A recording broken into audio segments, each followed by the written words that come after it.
Hello guys, welcome to the class. One piece arc wise explanations కి స్వాగతం. And ఈ series లో ఇప్పటి వరకు మనం హోల్ కేక్ ఐలాండ్ సాగాలో 848 చాప్టర్స్ వరకు ఫినిష్ చేసుకున్నాం. అండ్ ఛానల్ ఎవరైనా కొత్తగా చూస్తుంటే ఖచ్చితంగా సబ్స్క్రైబ్ చేసుకోండి.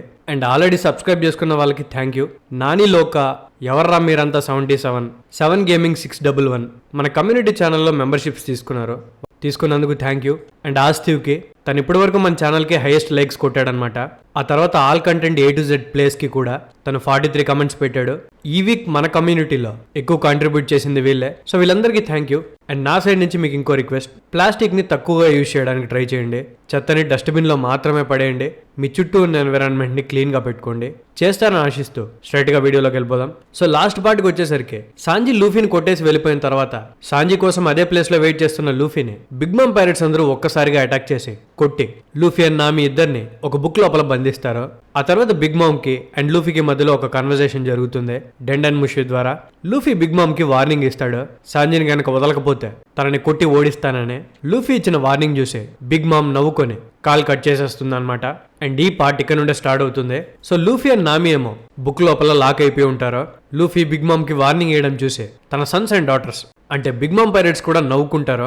ఏంట్రా నువ్వు బిగ్ మామ్ ని తన క్యాజులోనే కొడతావా అని. సో వీళ్ళు నవ్వుకుంటూ ఉన్న టైంలోనే అక్కడికి ఒక బుడ్డోడు వస్తాడు. ట్రెజర్ రూమ్ లోకి ఎవరో చొరబడ్డారని చెప్తాడు. అలా చెప్పగానే ఒపేరా తప్ప మిగతా వాళ్ళందరూ ట్రెజర్ రూమ్ దగ్గరికి బయలుదేరతారు. కట్ చేస్తే ఇంకో వైపు బిగ్ మామ్ ఏమో హ్యాపీగా నవ్వుతూ డాన్స్ చేస్తూ ఉంటుంది. అది చూసి తన హోమీ అయిన జ్యూస్, ఏంటి బిగ్ మామ్ మీరు డాన్స్ చేస్తున్నారు, ఆ లూఫీ ఏమో మిమ్మల్ని కొడతా అని వార్నింగ్ ఇచ్చాడు కదా అని అంటే దానికి బిగ్ మామ్, వాడో పిల్ల కుంక, వాడేదో నాతో ఫైట్ చేద్దామని ఆరాటపడుతున్నాడు, దానికే నేను భయపడాలా, అది పక్కన పెట్టు, రేపు జర్మా పవర్ నాది కాబోతోంది. అండ్ టమాటా బాక్స్ ని కూడా ఓపెన్ చేయబోతున్నాను. ప్రపంచంలోనే గ్రేటెస్ట్ వెడ్డింగ్ కేక్ ని టేస్ట్ చేయబోతున్నాను. నా లైఫ్ లో బెస్ట్ డే రేపే అవుతుంది.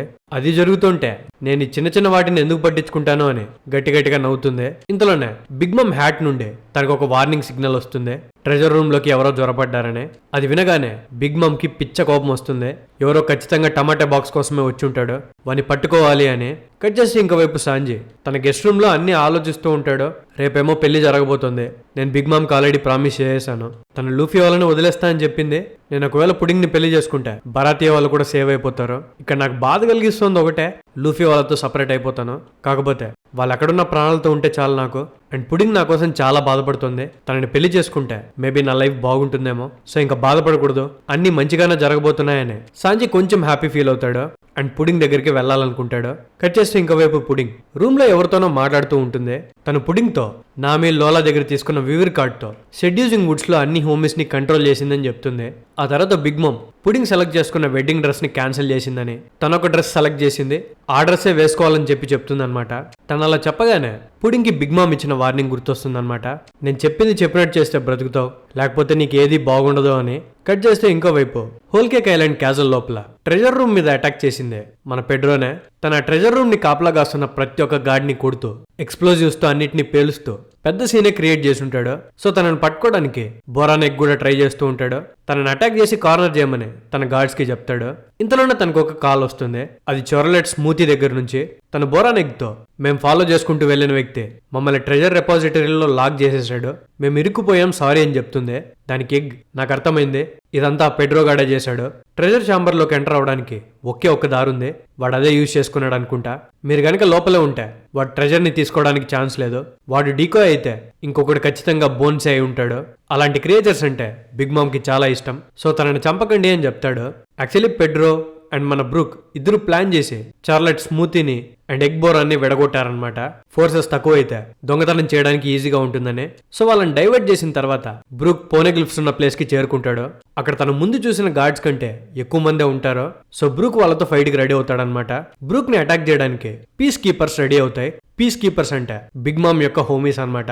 అవి చూడ్డానికి చెస్ పీసెస్ లో ఉంటాయి. Pawns, bishops, knight, rook, king and queen ఇవన్నీ బిగ్ మామ్ పవర్స్ మీద నడుస్తూ ఉంటాయి. సో ఈ పీస్ కీపర్స్ అన్ని బ్రూక్ మీద అటాక్ చేయడానికి వస్తే బ్రూక్ తన సోల్ పవర్ ని యూజ్ చేసి ఆ చెస్ పీసెస్ అన్నిటిని భయపడతాడు. దెబ్బగా పీసెస్ అన్ని కుప్పగూలిపోతాయి. ఎందుకంటే హ్యూమన్ సోల్స్ ని యూజ్ చేసి ఆ పీస్ కీపర్స్ ని రెడీ చేసి ఉంటుందన్నమాట. అండ్ మన బ్రూక్ దగ్గరేమో సోల్స్ ని భయపెట్టే పవర్ ఉంటది. సో ఆ పవర్ని యూజ్ చేసి పీస్ కీపర్స్ అన్నిటిని ఒకటేసారి ఓడిస్తాడు. అది చూసి అక్కడున్న మిగతా గార్డ్స్ అందరూ స్టన్ అవుతారు. కట్ చేస్తే ఇంకోవైపు ప్రిజన్ లైబ్రరీ దగ్గరికి పుడింగ్ వస్తుంది. పుడింగ్ ని చూసి లూఫీ గట్టిగా అరుస్తాడు, పుడింగ్ పుడింగ్ అని. పుడింగ్ ఒపేరాతో నేను లూఫీ అని నామితో మాట్లాడాలి, లోపలికి పంపిస్తావా అని అడిగితే దానికి ఒపేరా ఒప్పుకొని సెల్ లోపలికి పంపిస్తాడు. పుడింగ్ లోపలికి రాగానే లూఫీ పుడింగ్ తో, పుడింగ్ మేము నీకోసం షోర్ దగ్గర వెయిట్ చేసాం, నువ్వు ఎందుకని సాంజిని తీసుకొని రాలేదు అని అంటే దానికి పుడింగ్, ఓ నా బ్రదర్స్ అండ్ సిస్టర్స్ మిమ్మల్ని క్యాప్చర్ చేశారా, ఇలా జరిగినందుకు సారీ, నేను సాంజిని నిజంగానే తీసుకొద్దాం అనుకున్నాను కానీ నా ప్రామిస్ నేను నిలబెట్టుకోలేకపోయాను. అండ్ మీకు ఇంకోటి చెప్పాలి, సాంజీ నాకు ప్రపోజ్ చేశాడు, నాకు చాలా బాగా అనిపించింది. నాకు తెలుసు తను జస్ట్ కన్సిడరేట్ గా ఉంటున్నాడంతే, నా కోసం మీ పెళ్లికి ఒప్పుకున్నాడు. నా వల్ల మీకు ఇన్ని ప్రాబ్లమ్స్, మీరేం టెన్షన్ పడకండి, రేపు నేను తనని పెళ్లి చేసుకోవట్లేదు, నేను చెప్పేది బాగా వినండి అని లూఫీ అండ్ నామికి ఏదో చెవులో చెప్తుంది. అలా చెప్పగానే లూఫీ అండ్ నామి ఇద్దరు స్టన్ అవుతారో, షాక్ లోకి వెళ్ళిపోతారో. చెప్పేసి పుడింగ్ ఏడ్చుకుంటూ బయటికి వెళ్ళిపోతుంది. తను చెప్పింది విని లూఫీ గట్టిగా అరుస్తాడు, ఆగు పుడింగ్, అసలు ఏం మాట్లాడుతున్నావని. కట్ చేసి ఇంకోవైపు విన్స్మోక్, జడ్జ్ అండ్ తన ముగ్గురు కొడుకులు గెస్ట్ రూమ్ లో టీ పార్టీ చేసుకుంటూ ఉంటారో. రేజు వీళ్ళతో పాటు ఉండదో. తను ఎక్కడుంది అని జడ్జ్ అడిగితే మాకు తెలీదు అని మిగతా ముగ్గురు చెప్తారో. యోంజీ జడ్జితో సాంజీకి పుడింగ్ కి పెళ్లి జరిగిన తర్వాత వాళ్ళు ఎక్కడ ఉండబోతున్నారు అని అడుగుతాడు. దానికి జడ్జ్ ఖచ్చితంగా వాళ్ళు జర్మాతోనే ఉంటారు, ఆ అమ్మాయి మనకు ఒక హాస్టేజ్ లాంటిదే, ఆ బిగ్ మామ్ ఒక పైరేట్, తన ఫ్యూచర్ లో ఎలాంటి డిమాండ్స్ చేస్తుందో తెలీదు, సో మన దగ్గరే ఉంటుంది అని చెప్తే దానికి నిజ్జి అయితే వాళ్ళు కూడా మనలాగే ఒక హాస్టేజ్ కావాలనుకుంటారు కదా అని అంటే దానికి ఇచ్చిజీ కామెడీ చేస్తున్నావు నిజ్జి, ఒకవేళ వాళ్ళు సాంజీని ఏమని చేస్తారంటే కూడా మనకు పెద్దగా ఫరక్ పడదు కదా అని అంటే అక్కడ ఉన్న వాళ్ళందరూ నవ్వుతారు. కట్ చేసి ఇంకోవైపు బ్రూలీ హౌస్ లో సెడ్యూసింగ్ వుడ్స్ లో ఉన్న బిగ్ మామ్ పైరేట్స్ అందరూ బ్రూలీ ఇంట్లోనే ఉంటారు.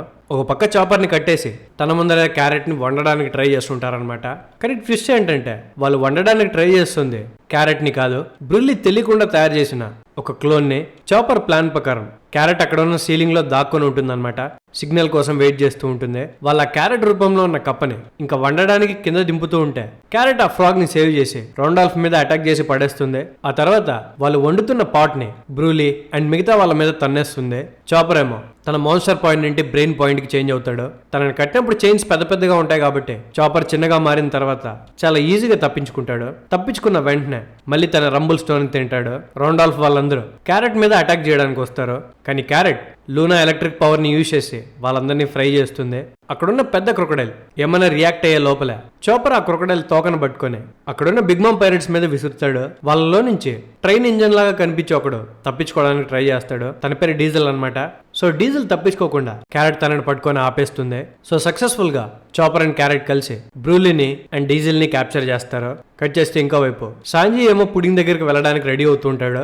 కానీ ఉత్తినే వెళ్తే బాగుండదు కదా అని తన కోసం కుక్ చేసి ఏదైనా తీసుకెళ్దాం అనుకుంటాడు. సో బిగ్ మామ్ పైరేట్స్ లో ఒకటి చెప్పి సర్కిల్ అన్ని తెప్పించుకుంటాడు అండ్ వంట చేయడం స్టార్ట్ చేస్తాడు. ఇంకో పక్క ట్రైనర్ రెస్పిరేటరీలో బ్రూక్ ఒక్కడే బిగ్ మామ్ పైరేట్స్ అందరితో ఫైట్ చేస్తుంటాడు. యాక్చువల్లీ పెడ్రో తన ప్రాణాలని పనంగా పెట్టి ఒక డీకాయ్ లా మారాడు కాబట్టి బ్రూక్ ఎట్టి పరిస్థితుల్లో అక్కడ పోనీగ్లిఫ్స్ ని కాపీ చేసుకుని వెళ్లాలని ఫిక్స్ అయిపోయి ఉంటాడు అనమాట. అందుకే భీకరంగా ఫైట్ చేస్తూ ఉంటాడు. తనకింతలోనే పోనీగ్లిఫ్ట్ ని పెట్టిన సెల్స్ కి కీస్ దొరుకుతాయి. తన సెల్స్ ఓపెన్ చేసి ఆ పోనీగ్లిఫ్స్ ని ప్రింట్ తీస్తూ ఉండగానే అక్కడికి బిగ్ మామ్ వచ్చేస్తుంది. నువ్వేంట్రా ఇలా ఉన్నావని బ్రూక్ ని చూసి షాక్ అవుతుంది.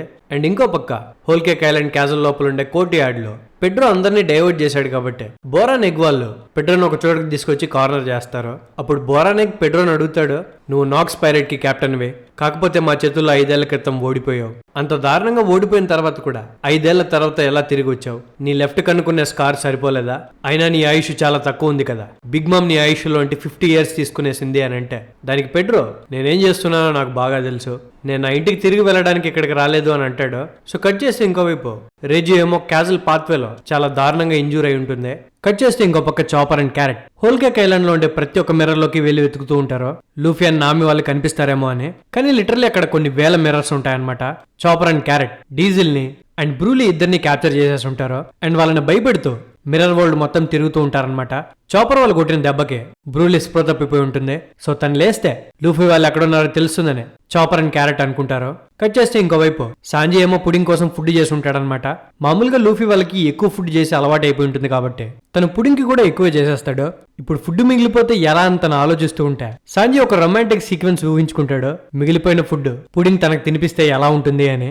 ఆ తర్వాత చాలా హ్యాపీగా పూలెత్తుకొని అండ్ తను తయారు చేసిన ఫుడ్ ని ఒక బాస్కెట్ లోకి ఎత్తుకొని తనకి సరుకులు తెచ్చిచ్చిన వ్యక్తికి తన రూమ్ లోనే ఉండమని చెప్పి అక్కడ నుండి వెళ్ళిపోతాడు. కట్ చేస్తే ఇంకోవైపు లూఫీ ఏమో చాలా కోపంగా ప్రిజన్ లైబ్రరీలో నుండి బయటికి రావడానికి ట్రై చేస్తుంటాడు. తను ఎంత గట్టిగా ట్రై చేస్తుంటాడంటే తన చేతుల్ని తనే తెంచుకునేంత గట్టిగా నామి చాలా కోపంగా లూఫీని ఆపమని అడుగుతుంది. కానీ ఎన్నిసార్లు చెప్పినా లూఫీ ఆగడు. నా చేతులు విరిగిపోయినా పర్వాలేదు, నేను మాత్రం లాగుతూనే ఉంటాను అని చెప్పి ఆపకుండా లాగుతుంటాడు. ఎందుకు లూఫీ ఇలా చేస్తున్నావు అని అడిగితే లూఫీ నామితో కోపంగా, నీకు అర్థం కావట్లేదా, మనం ఇక్కడే ఉంటే ఖచ్చితంగా చచ్చిపోతాం, మనం బయటపడాలంటే నా చేతులను విరగొట్టుకొని ఇక్కడ నుండి తప్పిస్తాను, ఏం చేయకుండా సైలెంట్ గా కూర్చోవడం కంటే చేతులు లేకుండా ఈ ప్లేస్ నుండి తప్పించుకొని మన వాళ్ళని కాపాడుకుంటాను, ఇక్కడ మాత్రం చావను అని చెప్పి చాలా గట్టిగా లాగుతాడు. నామి ఆ చెవుల్లాక ఏడుస్తుంది. కట్ చేస్తే ఇంకోవైపు whole cake island 3rd floor లో పెడ్రోకి అండ్ బోరానెగ్ కి మధ్యలో ఫైట్ జరుగుతూ ఉంటుంది. వాళ్ళిద్దరూ ఒకరితో ఒకరు ఈక్వల్ గా ఫైట్ చేయగలుగుతుంటారు. ఫైట్ చేసేటప్పుడు బోరానెగ్ పెడ్రోతో ఈసారి కళ్ళు మాత్రమే కాదు ఇంకా ఎక్కువ పోగొట్టుకోవాల్సి ఉంటుంది అని అంటాడు. అప్పుడు పెడ్రోకి ఫ్లాష్ బ్యాక్ గుర్తొస్తుంది అనమాట.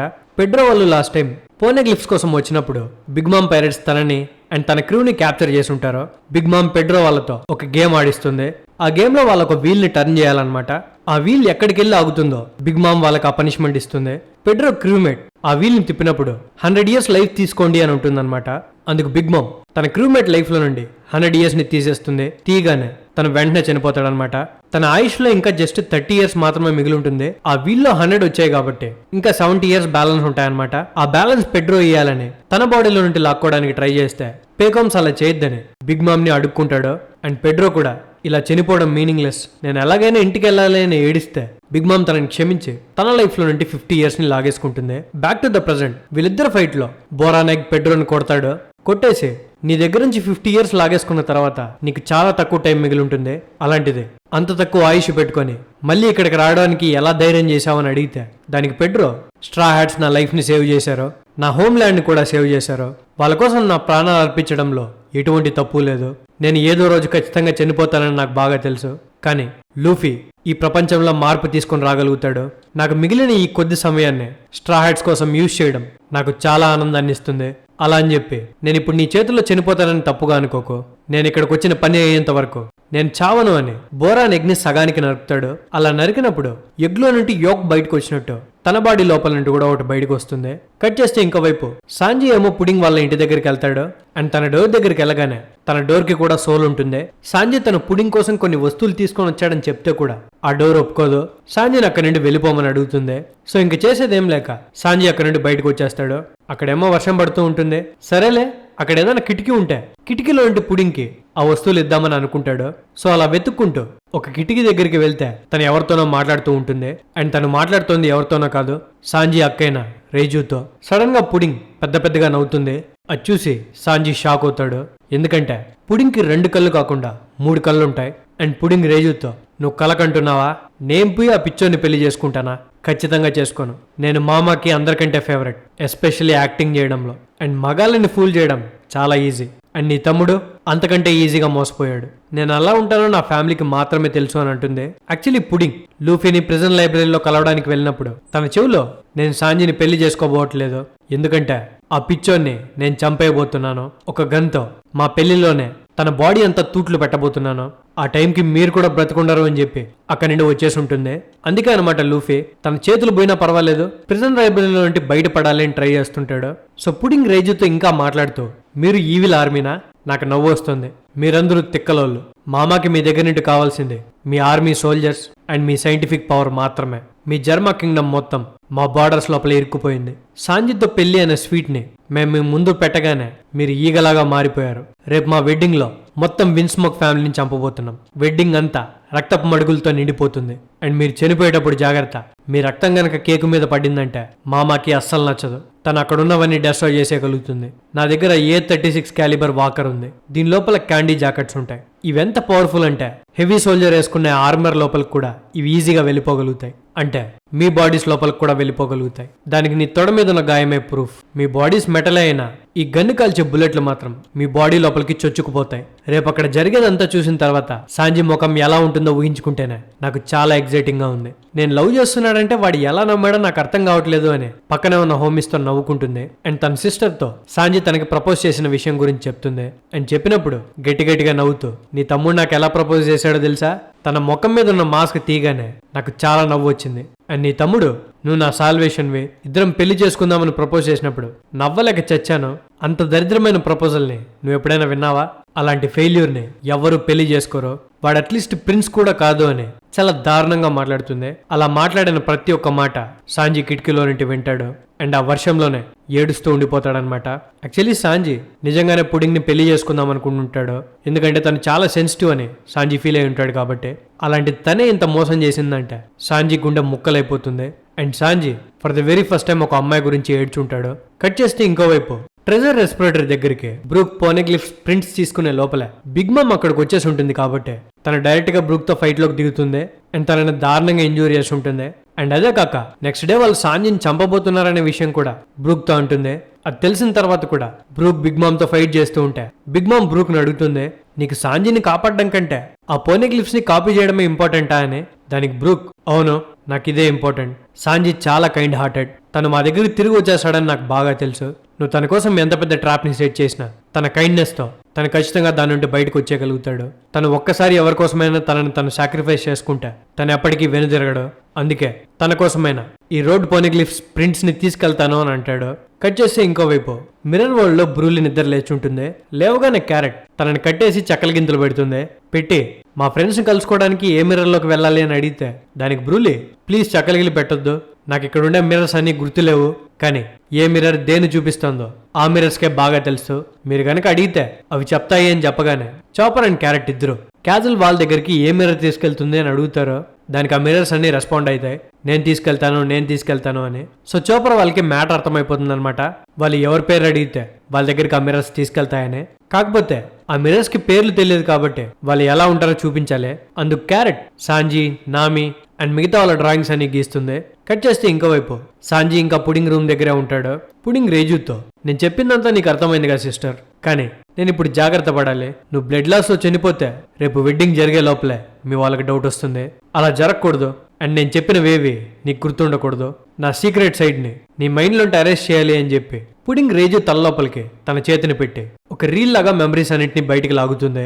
తనకి మెమో డెవల్ ఫుడ్ పవర్స్ ఉంటాయి. తను ఎవరి మైండ్ లోనంటైనా మెమరీస్ ని బయటికి తీసి వాటిని డిలీట్ చేయగలదు అండ్ ఎడిట్ చేయగలుగుతుంది.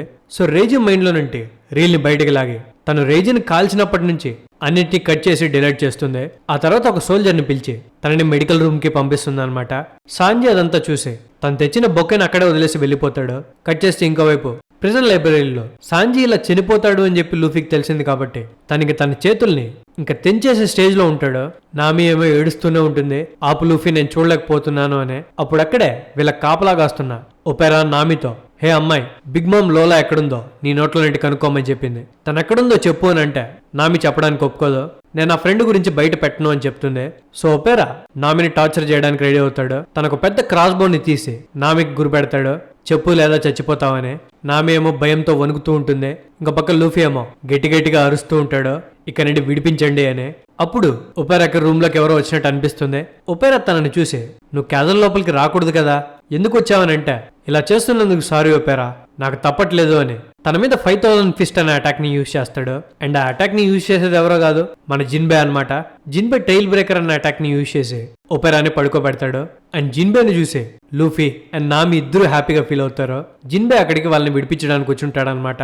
కట్ చేస్తే ఇంకోవైపు రేజు ఏమో హోల్ కేక్ ఐలాండ్ క్యాజల్ లోపల మెడికల్ రూమ్ లో ఉంటుంది. డాక్టర్స్ తన వూండ్ ని క్లీన్ చేస్తూ, ఈ జర్మా హ్యూమన్స్ అనే వాళ్ళు ఒక సైంటిఫిక్ మార్వల్, వీళ్ళ బాడీస్ ఇంత ఫాస్ట్ గా రికవర్ అవుతాయని నాకు తెలీదు, జస్ట్ నైట్ రెస్ట్ తీసుకుంటే చాలు ఈ గాయం మొత్తం మానిపోతుంది అని మాట్లాడుకుంటుంటారు. ఆ తర్వాత డాక్టర్స్ అక్కడ నుండి వెళ్ళిపోతారనమాట. వెళ్ళిపోయిన తర్వాత సాంజీ అక్కడికి వస్తాడు. సాంజీ వచ్చిన చాలా సేపటికి రేజు నిద్ర లేస్తుంది. తన కాలికేమో గాయం ఉంటుంది కానీ ఆ గాయం ఎలా తగిలిందో రేజుకు అర్థం కాదు, ఎందుకంటే పుడింగ్ తన మెమరీస్ ని తీసేసి ఉంటుంది కాబట్టి.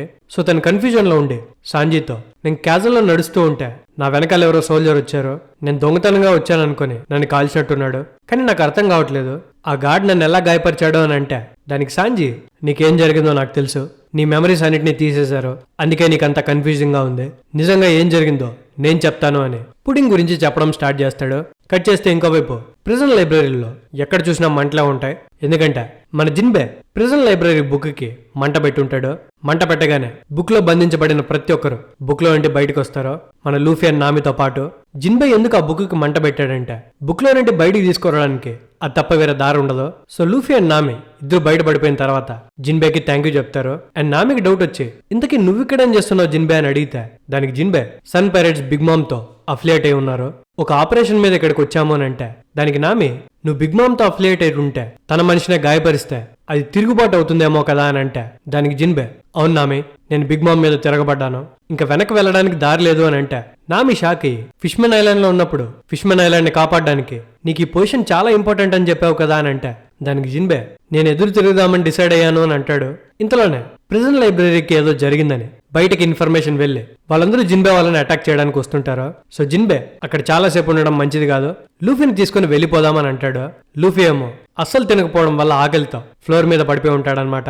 అది చూసి జిన్బే, ఏంటి లూఫీ నీకు ఈ టైంలో ఆకలేస్తుందా అని అంటే వెంటనే నామే, దీని గురించి ఏ క్వశ్చన్స్ అడగద్దు జిన్బే, లూఫీకి మాట్లాడడానికి కూడా స్ట్రెంత్ లేదు అంటే లూఫీ వెంటనే, నేను కంప్లైంట్ చేయట్లేదు, నేను తినాలని కూడా అడగలేదు, ఎంతైనా మమ్మల్ని కాపాడినందుకు థ్యాంక్ యూ జిన్బే అని చెప్పి సాంజీని సేవ్ చేయాలి అని నామిని జాగ్రత్తగా చూసుకోమని చెప్పి లూఫీ చాలా ఫాస్ట్ గా అక్కడ నుండి పరిగెట్టుకుంటూ వెళ్ళిపోతాడు. ఎందుకంటే సాంజీ తిరిగి వచ్చినప్పుడు తన కోసం సేమ్ ప్లేస్ లో వెయిట్ చేస్తూ ఉంటానని మాటిచ్చాడు కాబట్టి సాంజీ కోసం ఆ ప్లేస్ దగ్గరికి వెళ్ళాలనుకుంటాడు.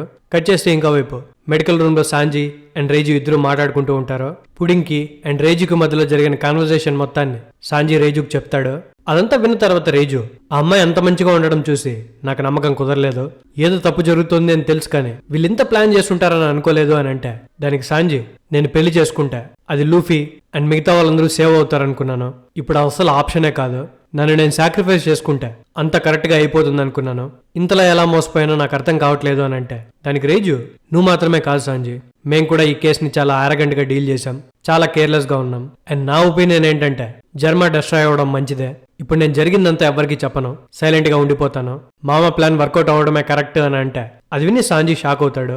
అండ్ రేజుతో, ఏం మాట్లాడుతున్నావు రేజు, వాళ్ళు నిన్ను కూడా చంపేస్తారు అని అంటే దానికి రేజు, ఏంటి సాంజీ నువ్వు నా గురించి వరి అవుతున్నావా, నేనేదో చిన్నప్పుడు నీకు హెల్ప్ చేశానని నువ్వు నాకు రుణపడి ఉన్నట్టు ఫీల్ అవ్వాల్సిన అవసరం లేదు, స్ట్రా హెడ్స్ దగ్గరికి తిరిగి వెళ్ళిపో సాంజీ, ఇక్కడ నుండి తప్పించుకో అని అంటే దానికి సాంజీ, అయితే భారతీయ పరిస్థితి ఏంటి, వాళ్ళని ఏమైనా చేస్తే అని అంటే దానికి రేజు, భారతీయ గురించి నువ్వు ఇక్కడ నుండి సేఫ్ గా బయటపడిన తర్వాత ఆలోచించు, ఎందుకంటే ఒకవేళ నువ్వు ఇక్కడే ఉంటే వాళ్ళు ఖచ్చితంగా చేస్తారు, నా మైండ్ లో ఒక మెమరీ ఉంది సాంజీ, అది నేను ఎప్పటికీ మర్చిపోలేను, నాన్నకి అమ్మకి ఒక పెద్ద గొడవ జరిగింది, ఆ గొడవకు మీనింగ్ ఇంత వయసు వచ్చాక కానీ నాకు అర్థం కాలేదు, మీరు నలుగురు పుట్టినప్పుడు మీ మీద ఎక్స్పెరిమెంట్స్ చేసి మిమ్మల్ని ఎమోషనల్లెస్ మెషిన్స్ గా మార్చాలనుకున్నాడు, కానీ అమ్మ మాత్రం దానికి అగైన్స్ గా కొట్లాడింది, వాళ్ళలో ఎమోషన్స్ తీసేయకు అని నాన్నతో గొడవ పడింది, కానీ నాన్న ఒప్పుకోకుండా తనని ఫోర్స్ చేసి తన మీద ఒక సర్జరీ పర్ఫామ్ చేశాడు, నాన్న చేసిన అటెంప్ట్ ని ఆపడానికి అమ్మ కొన్ని పిల్స్ ని మింగేసింది, అది పిల్లల లోపల ఉండే బ్రెడ్ ని మ్యానిపులేట్ చేయకుండా చేస్తుందని నమ్మింది, కానీ ఆ పిల్స్ పని చేయలేదు, పుట్టిన నలుగురిలో ముగ్గురు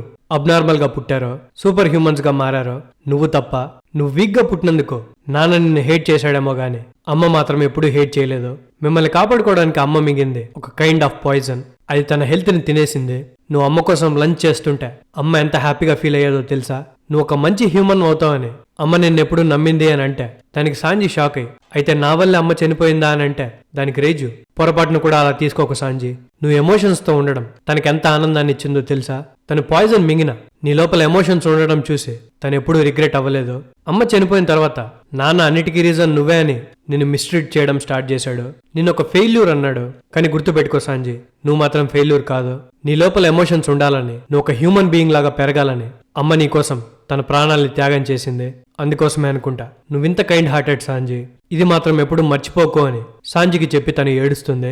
కట్ చేసి ఇంకోవైపు లూఫీ క్యాజువల్ లో నుండి బయటికి వెళ్ళడానికి దారిలో ఉన్న ప్రతి ఒక్క బిగ్ మామ్ పైరెట్ ని కొడుతుంటాడు, సాంజీ ఎక్కడున్నాడు అని అడుగుతాడు, కానీ వాళ్ళెవ్వరూ నిజం చెప్పరు. కట్ చేస్తే ఇంకోవైపు ట్రెజర్ రెస్పోటరీ బయట క్యారమెల్ వాళ్ళు లాక్ అయిపోయి ఉంటారనమాట, వాళ్ళకి జిన్బై ఇలా ఎదురు తిరిగాడు అండ్ రెబిలియన్ స్టార్ట్ చేశాడనే విషయం తెలుస్తుంది, తెలియగానే క్యారమెల్ జిన్బై ఇలా రెబిలియన్ స్టార్ట్ చేశాడనే విషయం మామకు గన తెలిస్తే తన మూడ్ పాడవుతుంది, తన మూడ్ పాడైతే రేపు ప్లాన్ మొత్తం డిస్టర్బ్ అవుతుంది, రేపు ప్లాన్ కనుక ఫెయిల్ అయిందంటే తన కోపంలో ఏం చేస్తుందో ఎవరికి తెలీదు, సో జాగ్రత్త, 4th ఫ్లోర్ నుండి కిందకి ఎవరు రాకుండా 4th ఫ్లోర్ మొత్తాన్ని మూసేయండి, అండ్ ఎవరైనా తప్పించుకోవడానికి ట్రై చేస్తే వాళ్ళని అక్కడికక్కడే చంపేయండి అని స్మూతి గార్డ్స్ కి చెప్తుందన్నమాట. కట్ చేస్తే మెడికల్ రూమ్ లో రేజు సాంజీతో, ఇక్కడ నుండి వెళ్ళిపో సాంజీ, జర్మాని వదిలేసేయి, మేం జస్ట్ ఒక డిస్ట్రక్టివ్ ఫోర్స్ మాత్రమే, ఈ ప్రపంచానికి జర్మా అవసరం లేదు, బిగ్ మామ్ కి కావాల్సింది మా దగ్గర ఉన్న సైంటిఫిక్ పవర్ మాత్రమే, తనకు ఖచ్చితంగా నీ మెంటర్ జెఫ్ తో ఎటువంటి పని లేదు, అండ్ జెఫ్ ని చంపేస్తామని బెదిరించింది కూడా బిగ్ మామ్ కాదు, నాన్న అండ్ బ్రదర్స్ మాత్రమే, వాళ్ళు రేపు ఎలాగో చనిపోతారో వాళ్ళు చనిపోవడమే మంచిది, ఎందుకంటే మేము ఆల్రెడీ చాలా మర్డర్స్ కమిట్ చేశామని అంటే దానికి సాంజీ, తప్పుగా అనుకోక రేజు, నాకు నా ఫాదర్ అండ్ బ్రదర్స్ మీద కోపం తప్ప ఇంకేం లేదు, కానీ వాళ్ళు చనిపోవడం నేను యాక్సెప్ట్ చేయలేను అని అంటే దానికి రేజు, నేను మిగతా బ్రదర్స్ లాగా ఎమోషనల్ లెస్ కాదు, కానీ నాన్న నా లోపల తన ఆర్డర్స్ ని ధిక్కరించలేకుండా ప్రోగ్రామ్ చేశాడు. నేను కూడా చాలా మందిని చంపాను, నేను కూడా చనిపోవాల్సిందే అని అంటే దానికి సాంజీ, నా చేతుకున్న ఈ బ్రేస్లెట్స్ వీటినేం చేయాలి అని అంటే దానికి రేజు, నువ్వేం టెన్షన్ పడక సాంజీ, అవి ఎక్స్ప్లోడ్ అవ్వవు, నేను నాన్న వాళ్ళకి తెలియకుండా వాటిని మార్చేశాను. సో నీకు ఇక్కడ ఉండడానికి ఒక్క రీజన్ కూడా లేదు. నాతో మాట్లాడడం ఆపి ఇప్పటికిప్పుడే వెళ్ళిపో. నీకోసం బంగారం లాంటి నీ ఫ్రెండ్స్ వెయిట్ చేస్తున్నారు. అలాంటి మనుషుల్ని నువ్వు ఇంకెప్పటికీ పొందలేవని అంటుంది. కట్ చేస్తే ఇంకోవైపు ట్రెజర్ రెపోజిటరీలో బిగ్ మామ్ చేతిలో బ్రూక్ ఓడిపోయి ఉంటాడు. తన నార్మల్ పీస్ మేకర్స్ ని ఓడించేసి ఉంటాడు గానీ తన ముగ్గురు హోమీస్ అయిన నెపోలియన్, జూస్ అండ్ ప్రెమథియస్ ముగ్గురు కలిపి బ్రూక్ ని ఓడిస్తారు. నార్మల్ హోమీస్ ని బిగ్ మామ్ వేరే వాళ్ళ సోల్స్ యూజ్ చేసి తయారు చేస్తుంది, కానీ ఈ 3 హోమీస్ తన ఓన్ సోల్ నుండి తయారు చేసినవన్నమాట. అందుకే అవి చాలా పవర్ఫుల్ గా ఉంటాయి. బ్రూక్ ఓడిపోయిన తర్వాత బిగ్ మామ్ బ్రూక్ ని క్యాప్చర్ చేస్తుంది. పీస్ మేకర్స్ అందరూ బ్రూక్ బట్టలు అన్ని చెక్ చేస్తారు, కానీ ఆ బట్టల లోపల పోనెగ్లిఫ్స్ కి సంబంధించిన ఎటువంటి ఇన్ఫర్మేషన్ ఉండదు. సో బిగ్ మామ్ బ్రూక్ పోనెగ్లిఫ్స్ ని కాపీ చేయలేదని నమ్ముతుంది. ఆ తర్వాత బ్రూక్ కి సారీ చెప్పి, నేను నిన్ను అనుమానించాను, నాకు ఆ టమాటా బాక్స్ ని పోనెగ్లిఫ్స్ ని దొంగతనం చేయడం అసలు యాక్సెప్ట్ చేయలేను, అవి యూజ్ చేసి ఎవరు రాఫ్టైల్ కి వెళ్ళకూడదు. లాస్ట్ టైం రోజర్ దగ్గర ఓడిపోయాను, కానీ ఈసారి మాత్రం అలా జరగదు. తను స్ట్రేంజ్ వాయిసెస్ ని వినగలుగుతాడు అండ్ ఎలాగో ఆ పోనెగ్లిఫ్ ని కూడా చదివాడు. నా దగ్గర కూడా అలా పోనెగ్లిఫ్ ని చదవగలిగే వాళ్ళు ఉన్నారు. సో ఖచ్చితంగా నెక్స్ట్ రాఫ్టైల్ ని చేరుకోబోయేది మేం మాత్రమే అని అంటుంది. ఇంతలోనే అక్కడికి పుడింగ్ వస్తుంది అనమాట. పుడింగ్ ని చూసి బిగ్ మామ్, ఓ నా స్వీట్ పుడింగ్, ఎందుకు ఇక్కడికి వచ్చావు? ఇంతకీ నీ థర్డ్ ఐ ట్రూ పవర్ బయటకు వచ్చిందా అని అడుగుతుంది. దానికి పుడింగ్, నువ్వు ఎప్పుడు చూసినా నా థర్డ్ ఐ గురించి అడుగుతూ ఉంటావు, నేను హాఫ్ బ్లడెడ్, ఆ థర్డ్ ఐ పవర్ కంప్లీట్ గా డెవలప్ అవుతుందో లేదో నేను ఎప్పటికీ చెప్పలేను అని అంటే దానికి బిగ్ మామ్, నిన్ను తొందర పెట్టాలని కాదు, 3-eyed పీపుల్ కి స్పెషల్ పవర్ ఉంటుందని నీకు తెలుసు కదా, అందుకే అడిగాను అని అంటే ఇంతలోనే పుడింగ్ బ్రూక్ ని గుర్తుపడుతుంది. బ్రూక్ కూడా పుడింగ్ ని గుర్తుపడతాడు. ఆ తర్వాత పుడింగ్ బిగ్ మామ్ ని తనతో ప్రైవేట్ గా మాట్లాడమని అడుగుతుంది. మాట్లాడడానికి వాళ్ళు రూమ్ లోకి వెళ్ళిపోతారు. కట్ చేస్తే ఇంకోవైపు 3rd ఫ్లోర్ కోర్ట్ యార్డ్ లో పెడ్రోకి అండ్ బోరాన్ ఎగ్ కి మధ్యలో ఫైట్ జరుగుతూనే ఉంటుంది. బోరాన్ ఎగ్ ని సగానికి కట్ చేసిన తర్వాత తన బాడీ లోపల నుండి ఒక యోక్ బయటకు వస్తుంది. ఆ యోక్ అనేది విస్కోన్ చెక్ అనే ఒక కొత్త ట్రాన్స్ఫర్మేషన్ గా మారుంటుంది అనమాట.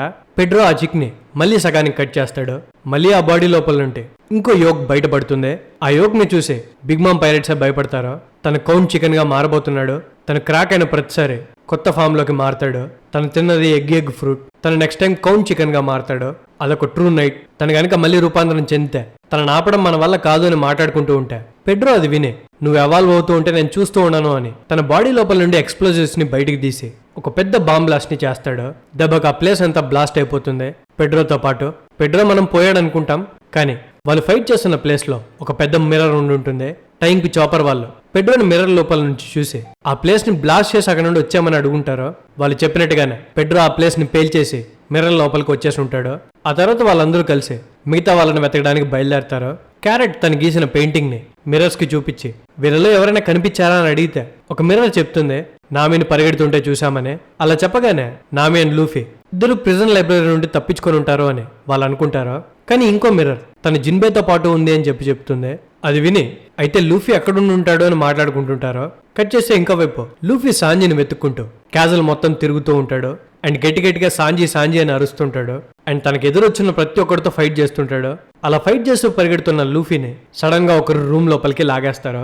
అలా లాగింది ఎవరో కాదు, సాంజీ సిస్టర్ అయిన రేజు. సడన్ గా తనని లోపలికి లాగి డోర్ వేసేసరికి గార్డ్స్ కి లూఫీ కనిపించకుండా పోతాడు. వాళ్ళందరూ క్యాజల్లో వెతుక్కుంటూ ముందరకు వెళ్ళిపోతారు. లూఫీ రేజుని అడుగుతాడు, నువ్వు సాంజీ సిస్టర్ కదా, అయినా నన్నెందుకు ఆపావు? నేను సాంజీ కోసం వెతుకుతున్నాను అని అంటే దానికి రేజు, నువ్వు సాంజీ కోసం వెతుకుతున్నావు అనే విషయం నాకు బాగా తెలుసు, తను ఎంతసేపు ఇక్కడే ఉన్నాడు కానీ ఇప్పుడే వెళ్ళిపోయాడు అని అంటే దానికి లూఫీ, అవునా, అయితే సాంజీ ఎక్కడికి వెళ్ళాడు? పుడింగ్ తనని చంపడానికి ట్రై చేస్తుంది, తను రేపు మ్యారేజ్ లో తనని చంపేస్తుందంట అని అంటే రేజు లూఫీ ముందరకు వస్తుంది. తనేమో చిన్న డ్రెస్ లో ఉంటుందన్నమాట. అండ్ తన తొడకి గాయమైండే విషయం లూఫీ గమనిస్తాడు. నీకేమైంది అని అడిగితే దానికి రేజు, నేను బానే ఉన్నాను, నా గురించి పట్టించుకోకు, పుడింగ్ గురించి నా తమ్ముడికి కూడా తెలిసిపోయింది, తనని ఐలాండ్ నుండి వెళ్ళిపోవడానికి నేను కన్విన్స్ చేశాను, కానీ సాంజీ ఈస్ట్ బ్లూలో ఉన్న బరాటియా వాళ్ళ గురించి అండ్ మీ గురించి భయపడుతున్నాడు అని అంటే అది విని లూఫీ షాక్ అవుతాడు. బరాటియా వాళ్ళకి ఏమైంది? వాళ్ళని హాస్టేజెస్ గా పెట్టుకున్నారా? వాళ్ళకేం జరగడానికి వీల్లేదు, కావాలంటే వాళ్ళని కాపాడడానికి మేము ఈస్ట్ బ్లూ కూడా వెళ్తాను అని అంటాడు.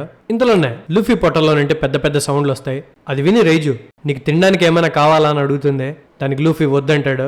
ఎందుకంటే తను సాంజీ చేసిన ఫుడ్ తప్ప ఇంకే ఫుడ్ తిన్నాను ప్రామిస్ చేసి ఉంటాడు కాబట్టి. సో లూఫీ పైకి లేచి, లూఫీకి అసలు నిజం తెలుసు కాబట్టి నాకు ఇప్పుడు కొంచెం బానే ఉంది, తను ఎక్కడ మోసపోతాడో అని భయపడ్డాను, సో నేను చేయగలిగిందంతా చేశాను, నాకు ఇప్పుడు ఏం చేయాలో తెలుసు అని రేజుకు థ్యాంక్ యూ చెప్పి నేను సాంజీని కలవడానికి ఒక ప్లేస్ లోకి వెళ్ళాలి, నా ప్రామిస్ ని నిలబెట్టుకోవాలి అని రేజు రూమ్ లో ఉన్న కిటికీ లోపల నుండి లూఫీ బయటకు దూకుతాడు.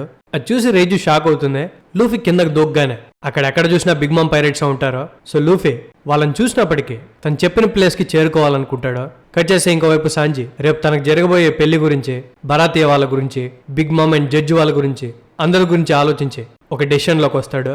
కట్ చేస్తే ఇంకోవైపు లూఫీ వెళ్ళిపోయిన తర్వాత జిన్బే అండ్ నామి కూడా ఆ క్యాజువల్లో నుండి తప్పించుకోవడానికి ట్రై చేస్తుంటారు. కానీ వాళ్ళ వెనకాల ఆల్రెడీ బిగ్ మామ్ పైరేట్స్ అందరూ పడుతూ ఉంటారు. వాళ్ళు ముందర పరిగెడుతుంటే వెనకాల నుండి ఎవరో షూట్ చేస్తారో. షూట్ చేసేసరికి నామి తన క్లైమ్ అటాక్ ని యూజ్ చేసి వెనక్కి తిరిగి చూడకుండా లైట్నింగ్ క్లౌడ్ రాడ్ అనే అటాక్ ని యూజ్ చేస్తుంది. చేయగానే ఆ అటాక్ వాళ్ళకి తగులుతుంది, కానీ తగిలిన వాళ్ళు బిగ్ మామ్ పైరేట్స్ కాదు, చాపర్ అని బ్రూలీ వాళ్ళనమాట. చాపర్ నామి ఎక్కడున్నాడో తెలుసుకున్నాడు కాబట్టి తనని తీసుకెళ్దామని మిర్రర్ లోంటి బయటకు వచ్చి ఉంటాడు. నామి చాపర్ ని చూసి వెంటనే రియలైజ్ అవుతుంది. చాపర్ కి సారీ చెప్పి వెంటనే నామి అండ్ జిన్బే ఇద్దరు మిర్రర్ వరల్డ్ లోకి వచ్చేస్తారు. బ్రూలే జిన్బేని చూసి చాలా కోపడుతుంది. నువ్వు ఏం చేస్తున్నావు నీకు అర్థమవుతుందా జిన్బే? నువ్వు అందరినీ మోసం చేస్తున్నావు, నువ్వు ఇక్కడి నుండి వెళ్ళిపోయి ఉండాలి కదా, నువ్వు బిగ్ మామ్ దగ్గర రోలుట్టే వీళ్ళని తిప్పలేదా అని అడుగుతుంది.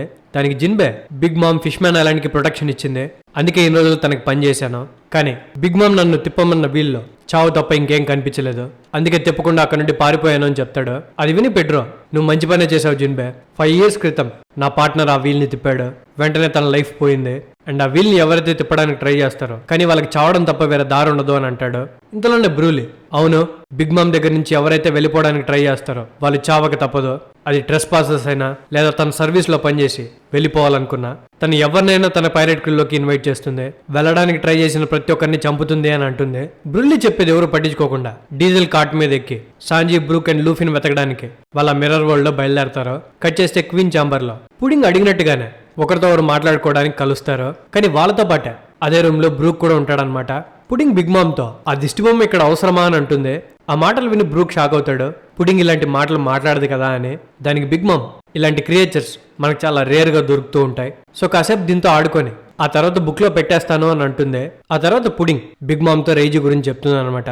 తనను స్పై చేయడానికి ట్రై చేస్తుంటే రేజుని అటాక్ చేశానని. అది విని బిగ్ మామ్ పానిక్ అవుతుంది. కొంపదీసి తనను చంపేశావా, రేపు ప్లాన్ మొత్తం పాడవుతుంది అని. దానికి పుడింగ్ నేను మీకు తిక్కల దానిలా కనిపిస్తున్నానా మామ, నేను తనని జస్ట్ కాల్ మీద కాల్చాను అంతే, కాల్చిన తర్వాత తన మైండ్ లో ఉంటే మెమరీస్ అన్ని అరేంజ్ చేసేసాను, రేపు సాంజీ మీద ఈ గన్ ప్రయోగించే ముందర ఒకసారి టెస్ట్ చేసి చూడాలి కదా అని అంటుంది. అది విని బిగ్ మామ్ గట్టిగా నవ్వుతుంది. బాగా ఆలోచించావు, మొత్తానికి నా కూతురు అనిపించుకున్నావు, నువ్వు ఆ గన్నుని కాల్చగానే అందరికీ సిగ్నల్ వెళ్తుంది, అప్పటి నుంచి అసలు ఘట్టం స్టార్ట్ అవుతుంది.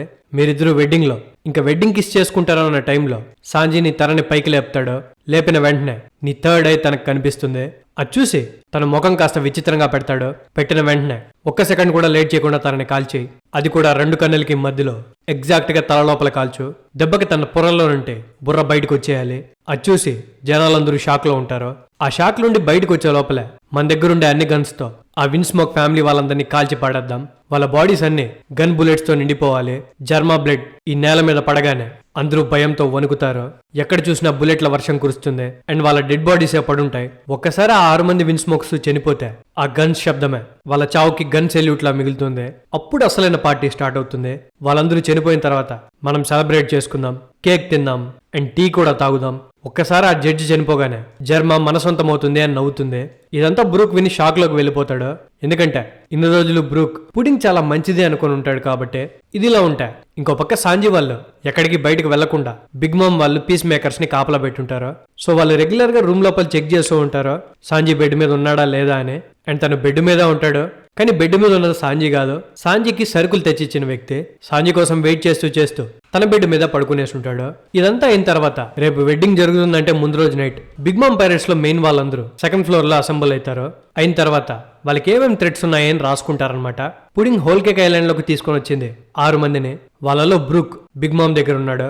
పెడ్రో ఏమో 3rd ఫ్లోర్ లో తను పేల్చుకొని చనిపోయాడు. సెడ్యూజింగ్ వుడ్స్ లో చాపర్ ని అండ్ ఆ ర్యాబిట్ ని బ్రూలే క్యాప్చర్ చేసిందని రిపోర్ట్ చేసింది. అండ్ క్రాకర్ ని ఓడించిన లూఫీ అండ్ నామి సెడ్యూజింగ్ వుడ్స్ లో నుండి తప్పించుకున్న ఆ తర్వాత దొరికిపోయి ప్రిజన్ లైబ్రరీలో ఇరుక్కున్నారు. సో ఇంకా మనకి ప్రాబ్లమ్స్ ఏవి లేవు కదా అని అంటే ఇంతలోనే మోండియార్ ఓపెరాతో మీరేమో లూఫీ అండ్ నామి ప్రిజన్ లైబ్రరీలో ఉన్నారంటున్నారు. కానీ బయట గార్డ్స్ ఎందుకు జిన్బే వచ్చి వాళ్ళని తప్పించాడని మాట్లాడుకుంటున్నారు అని అంటే దానికి ఒపేరా కంగారు పడుతూ, లేదు వాళ్ళు కలగన్నట్టున్నారు, అలాంటిదేం జరగలేదు, జిన్బే ఎక్కడున్నాడో ఎవరికీ తెలీదు, అండ్ బేస్మెంట్ లో కూడా ఎవరూ లేరు, ఆ లూఫీని అండ్ నామిని నేనే దగ్గర నుండి టార్చర్ చేస్తున్నాను లోలా గురించి తెలుసుకోవడానికి. వాళ్ళేం చెప్పకపోయేసరికి నేనే బుక్కు మంట పెట్టి వాళ్ళందరినీ కాల్చి చంపేశాను అని అంటాడు. ఒపేరా ఇక్కడ అబద్ధం ఎందుకు చెప్తాడంటే, ఒకవేళ కనుక తను నిజం చెప్తే బిగ్ మామ్ కి ఈ మ్యాటర్ తెలిస్తే తన బాడీలో నుండి లైఫ్ స్పాన్ తీసేసి తనని చంపేస్తుంది. సో అందుకు ఒపేరా తన ప్రాణాలని కాపాడుకోవడానికి ఎవరు తప్పించుకోలేదు అని చెప్తాడు. సో అందరూ మాట్లాడుకొని ఇంకా వాళ్ళకి థ్రెడ్స్ ఏం లేవని ఫిక్స్ అవుతారు అండ్ రేపు జరగబోయే వెడ్డింగ్ కి ప్రిపేర్ అవ్వాలనుకుంటారు. ఇంకో పక్క క్యాజుల్ లోపల సాంజీ ఏమో ఏం చేయాలో తెలియక ఒక చోటు కూర్చొని ఉంటే తన దగ్గరికి బిషప్ బాబిన్ వస్తాడు. తన సాంజీ పక్కన ఉన్న క్యారేజ్ ని ఓపెన్ చేసి అందులో నుండి మీట్ తినడానికి ట్రై చేస్తాడు అండ్ సాంజీని అడుగుతాడు, మీరు పడుకొని ఉండాలి కదా, ఇక్కడేం చేస్తున్నారు అని. బిషప్ బాబిన్ మీట్ ని తీసుకోగానే లూఫీ ఆకలితో ఉంటాడు అనే విషయం గుర్తొచ్చి బాబిన్ ని గట్టిగా తంతాడు. ఆ మీట్ చేసింది నీకోసం కాదు అని. సాంజీ తన తన్నుకి బాబిన్ గోడకు అతుక్కుపోతాడు. వెంటనే సాంజీ రియలైజ్ అవుతాడు, ఇప్పుడు తను కొట్టిన విషయం బిగ్ మామ్ గనక తెలిస్తే తను ఏదైనా చేయొచ్చనే. సో వెంటనే సాంజీ ఆ క్యారీ తీసుకొని అక్కడ నుండి ఫాస్ట్ గా వెళ్ళిపోతాడు. వెళ్ళిపోగానే బాబిన్ ఉన్న చోటుకి చాలా మంది గార్డ్స్ వచ్చేస్తారు. ఏం జరిగింది నీకు అని అడుగుతారు. కానీ బాబిన్ దానికి ఆన్సర్ చెప్పకుండా వాళ్ళందరినీ తన వాయిస్ తో హిప్నటైజ్ చేసి పడగొడతాడు. ఎందుకంటే ఎవరికి తెలియకుండా సాంజీని తనే పట్టుకోవాలని. ఆ తర్వాత సాంజీ వెనకాల వెళ్తాడనమాట. కట్ చేస్తే ఇంకోవైపు మిర్రర్ వరల్డ్ లో Carrot, Pedro, Jinbe, Chopper and Nami Brook ఎక్కడున్నాడో వెతుకుతూ బిగ్ మామ్ రూమ్ లో ఉండే మిర్రర్ దగ్గరికి చేరుకుంటారో. ఆ మిర్రర్ లోపల నుండి చూస్తే బిగ్ మామ్ బ్రూక్ ని పడుకొని ఉంటుంది అండ్ తన కాపులాగా తన హోమీస్ అన్ని తన చుట్టూనే ఉంటాయి. అండ్ మన స్ట్రా హ్యాట్స్ బిగ్గెస్ట్ టాస్క్ ఏంటంటే బిగ్ మామ్ చేతుల్లో నుండి బ్రూక్ ని లాక్కోవడం. ఎలా చేయాలి అని వాళ్ళు ఆలోచిస్తూ ఉంటే బ్రూలే వీళ్ళని చూసి నవ్వుతుంది. బిగ్ మామ్ అలాంటి క్రియేచర్ ని ఎప్పుడూ వదలదు. తన చేతుల్లో నుండి మీరు ఆ బ్రూక్ ని కాపాడడం మీ వల్ల కాదు, కావాలంటే చెప్పండి, నేను తన గ్రిప్ లూజ్ అయ్యేలా చేయగలుగుతాను అని మామా హెల్ప్ అని గట్టిగా అరుస్తుంది. అలా అరవగానే స్ట్రా హ్యాట్స్ అందరూ కలిపి బ్రూలేని చితక బాధేస్తారు. ఆ తర్వాత డీజల్ది అండ్ బ్రూలేది ఇద్దరు మూతులకి గుడ్డ కట్టేస్తారు. మాట్లాడకుండా బ్రూలే అరిచిన అరుపుకి కొంపదీసి బిగ్ మామ్ లేచిందేమో అని చాపర్ వాళ్ళు మిర్రర్ లో నుండి చూస్తే సడన్ గా బిగ్ మామ్ కళ్ళు తెరిచుంటుంది. తననే చూస్తుందేమో అని చెప్పి చాపర్ వాళ్ళు భయపడి చేస్తారు. కానీ ఒక ఈగ వాళ్ళ దగ్గరికి ఎగురుకుంటూ వస్తూ ఉంటుంది అనమాట. అది వాళ్ళ మీద వాళ్ళే లోపలే బిగ్ మామ్ తన చేతులతో ఆ ఈగను కొట్టడానికి ట్రై చేస్తే ఆ ప్లేస్ అంతా ముక్కలైపోతుంది. దెబ్బకి బ్రూక్ నిద్రలేస్తాడు. బ్రూక్ మాత్రమే కాదు, హోమీస్ కూడా నిద్రలేచి ఏ ఫ్లేమ్ మీద అయితే బిగ్ మామ్ అటాక్ చేసిందో వాటన్నిటి మీద ఒకటేసారి అటాక్ చేస్తాయి. అది చూసి చాపర్ అండ్ నామి వాళ్ళు భయపడి చేస్తారు. ఇప్పుడు అలారా బ్రూక్ ని విడిపించడం అనే. కట్ చేస్తే ఇంకోవైపు సాంజీ లూఫీ చెప్పిన ప్లేస్ కి వెళ్తూ ఉంటే సడన్ గా సాంజీ చేతుల్లో నుండి ఒక కుక్క క్యారీని లాగేస్తుంది. లాగ్గానే మొత్తం కింద పడిపోతుంది అనమాట. కట్ చేస్తే మళ్ళీ మనకి మిర్రర్ వరల్డ్ ని చూపిస్తారు. చాపర్ వాళ్ళు మంచి ప్లాన్ వేసి మిర్రర్ వరల్డ్ అంతా వెతికి ఒక హస్తి పంజరాన్ని వెతుకుతారు అండ్ దానికి బ్రూక్ లాగే హెయిర్ స్టైల్ పెడతారు. అది చూడడానికి ఎగ్జాక్ట్లీ బ్రూక్ లాగే ఉంటుంది. ఇప్పుడు వాళ్ళు చేయాల్సిందల్లా ఈ డమ్మి దాన్ని బ్రూక్ ప్లేస్ లో పెట్టడం. మిర్రర్ వరల్డ్ లోపల నుంచి బిగ్ మామ్ రూమ్ లోకి వెళ్ళడానికి మిర్రర్ కి ఎగ్జాక్ట్ గా సెంటర్ లో బ్రూలేని పెడతారు. మిర్రర్ లో నుండి వచ్చిపోవడానికి ఈజీగా ఉంటుంది కాబట్టి. సో ఫస్ట్ అటెంప్ట్ గా చాపర్ రూమ్ లోపలికి వెళ్తాడు. చాపర్ అడుగులో అడుగు వేసుకుంటూ బిగ్ మామ్ బెడ్ దగ్గర వరకు వెళ్తాడు. గానీ సడన్ గా తనకి తుమ్ము వస్తుంది. తను తుమ్మగానే బిగ్ మామ్ ఒక్కటే దెబ్బతో చాపర్ తుమ్మిన ప్లేస్ లో కొడుతుంది అనమాట. మళ్ళీ అక్కడంతా పెచ్చులు పగిలిపోతాయి. భయపడి చాపర్ మళ్ళీ వెనక్కి వచ్చేస్తాడు. సెకండ్ అటెంప్ట్ గా ఈసారి క్యారెట్ వెళ్తుంది. బ్రూక్ ని లేపడానికి ట్రై చేస్తుంది.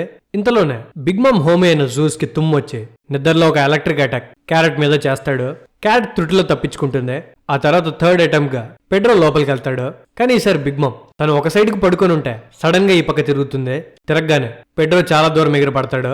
అలా తిరిగినప్పుడు బిగ్ మామ్ చెయ్యి కొంచెం లూజ్ అయ్యి బ్రూక్ కొంచెం బయటకు వస్తాడు. ఈసారి ఫోర్త్ అటెంప్ట్ గా నామి వెళ్తుంది అండ్ మెల్లగా బ్రూక్ ని లేపుతుంది. బ్రూక్ లేవగానే నామి చేతిలో ఉండే హస్తిపంజరం చూసి గట్టిగా గోస్ట్ అని అరుస్తాడు. ఒక హస్తిపంజరం ఇంకో హస్తిపంజరం చూసి భయపడింది అనమాట.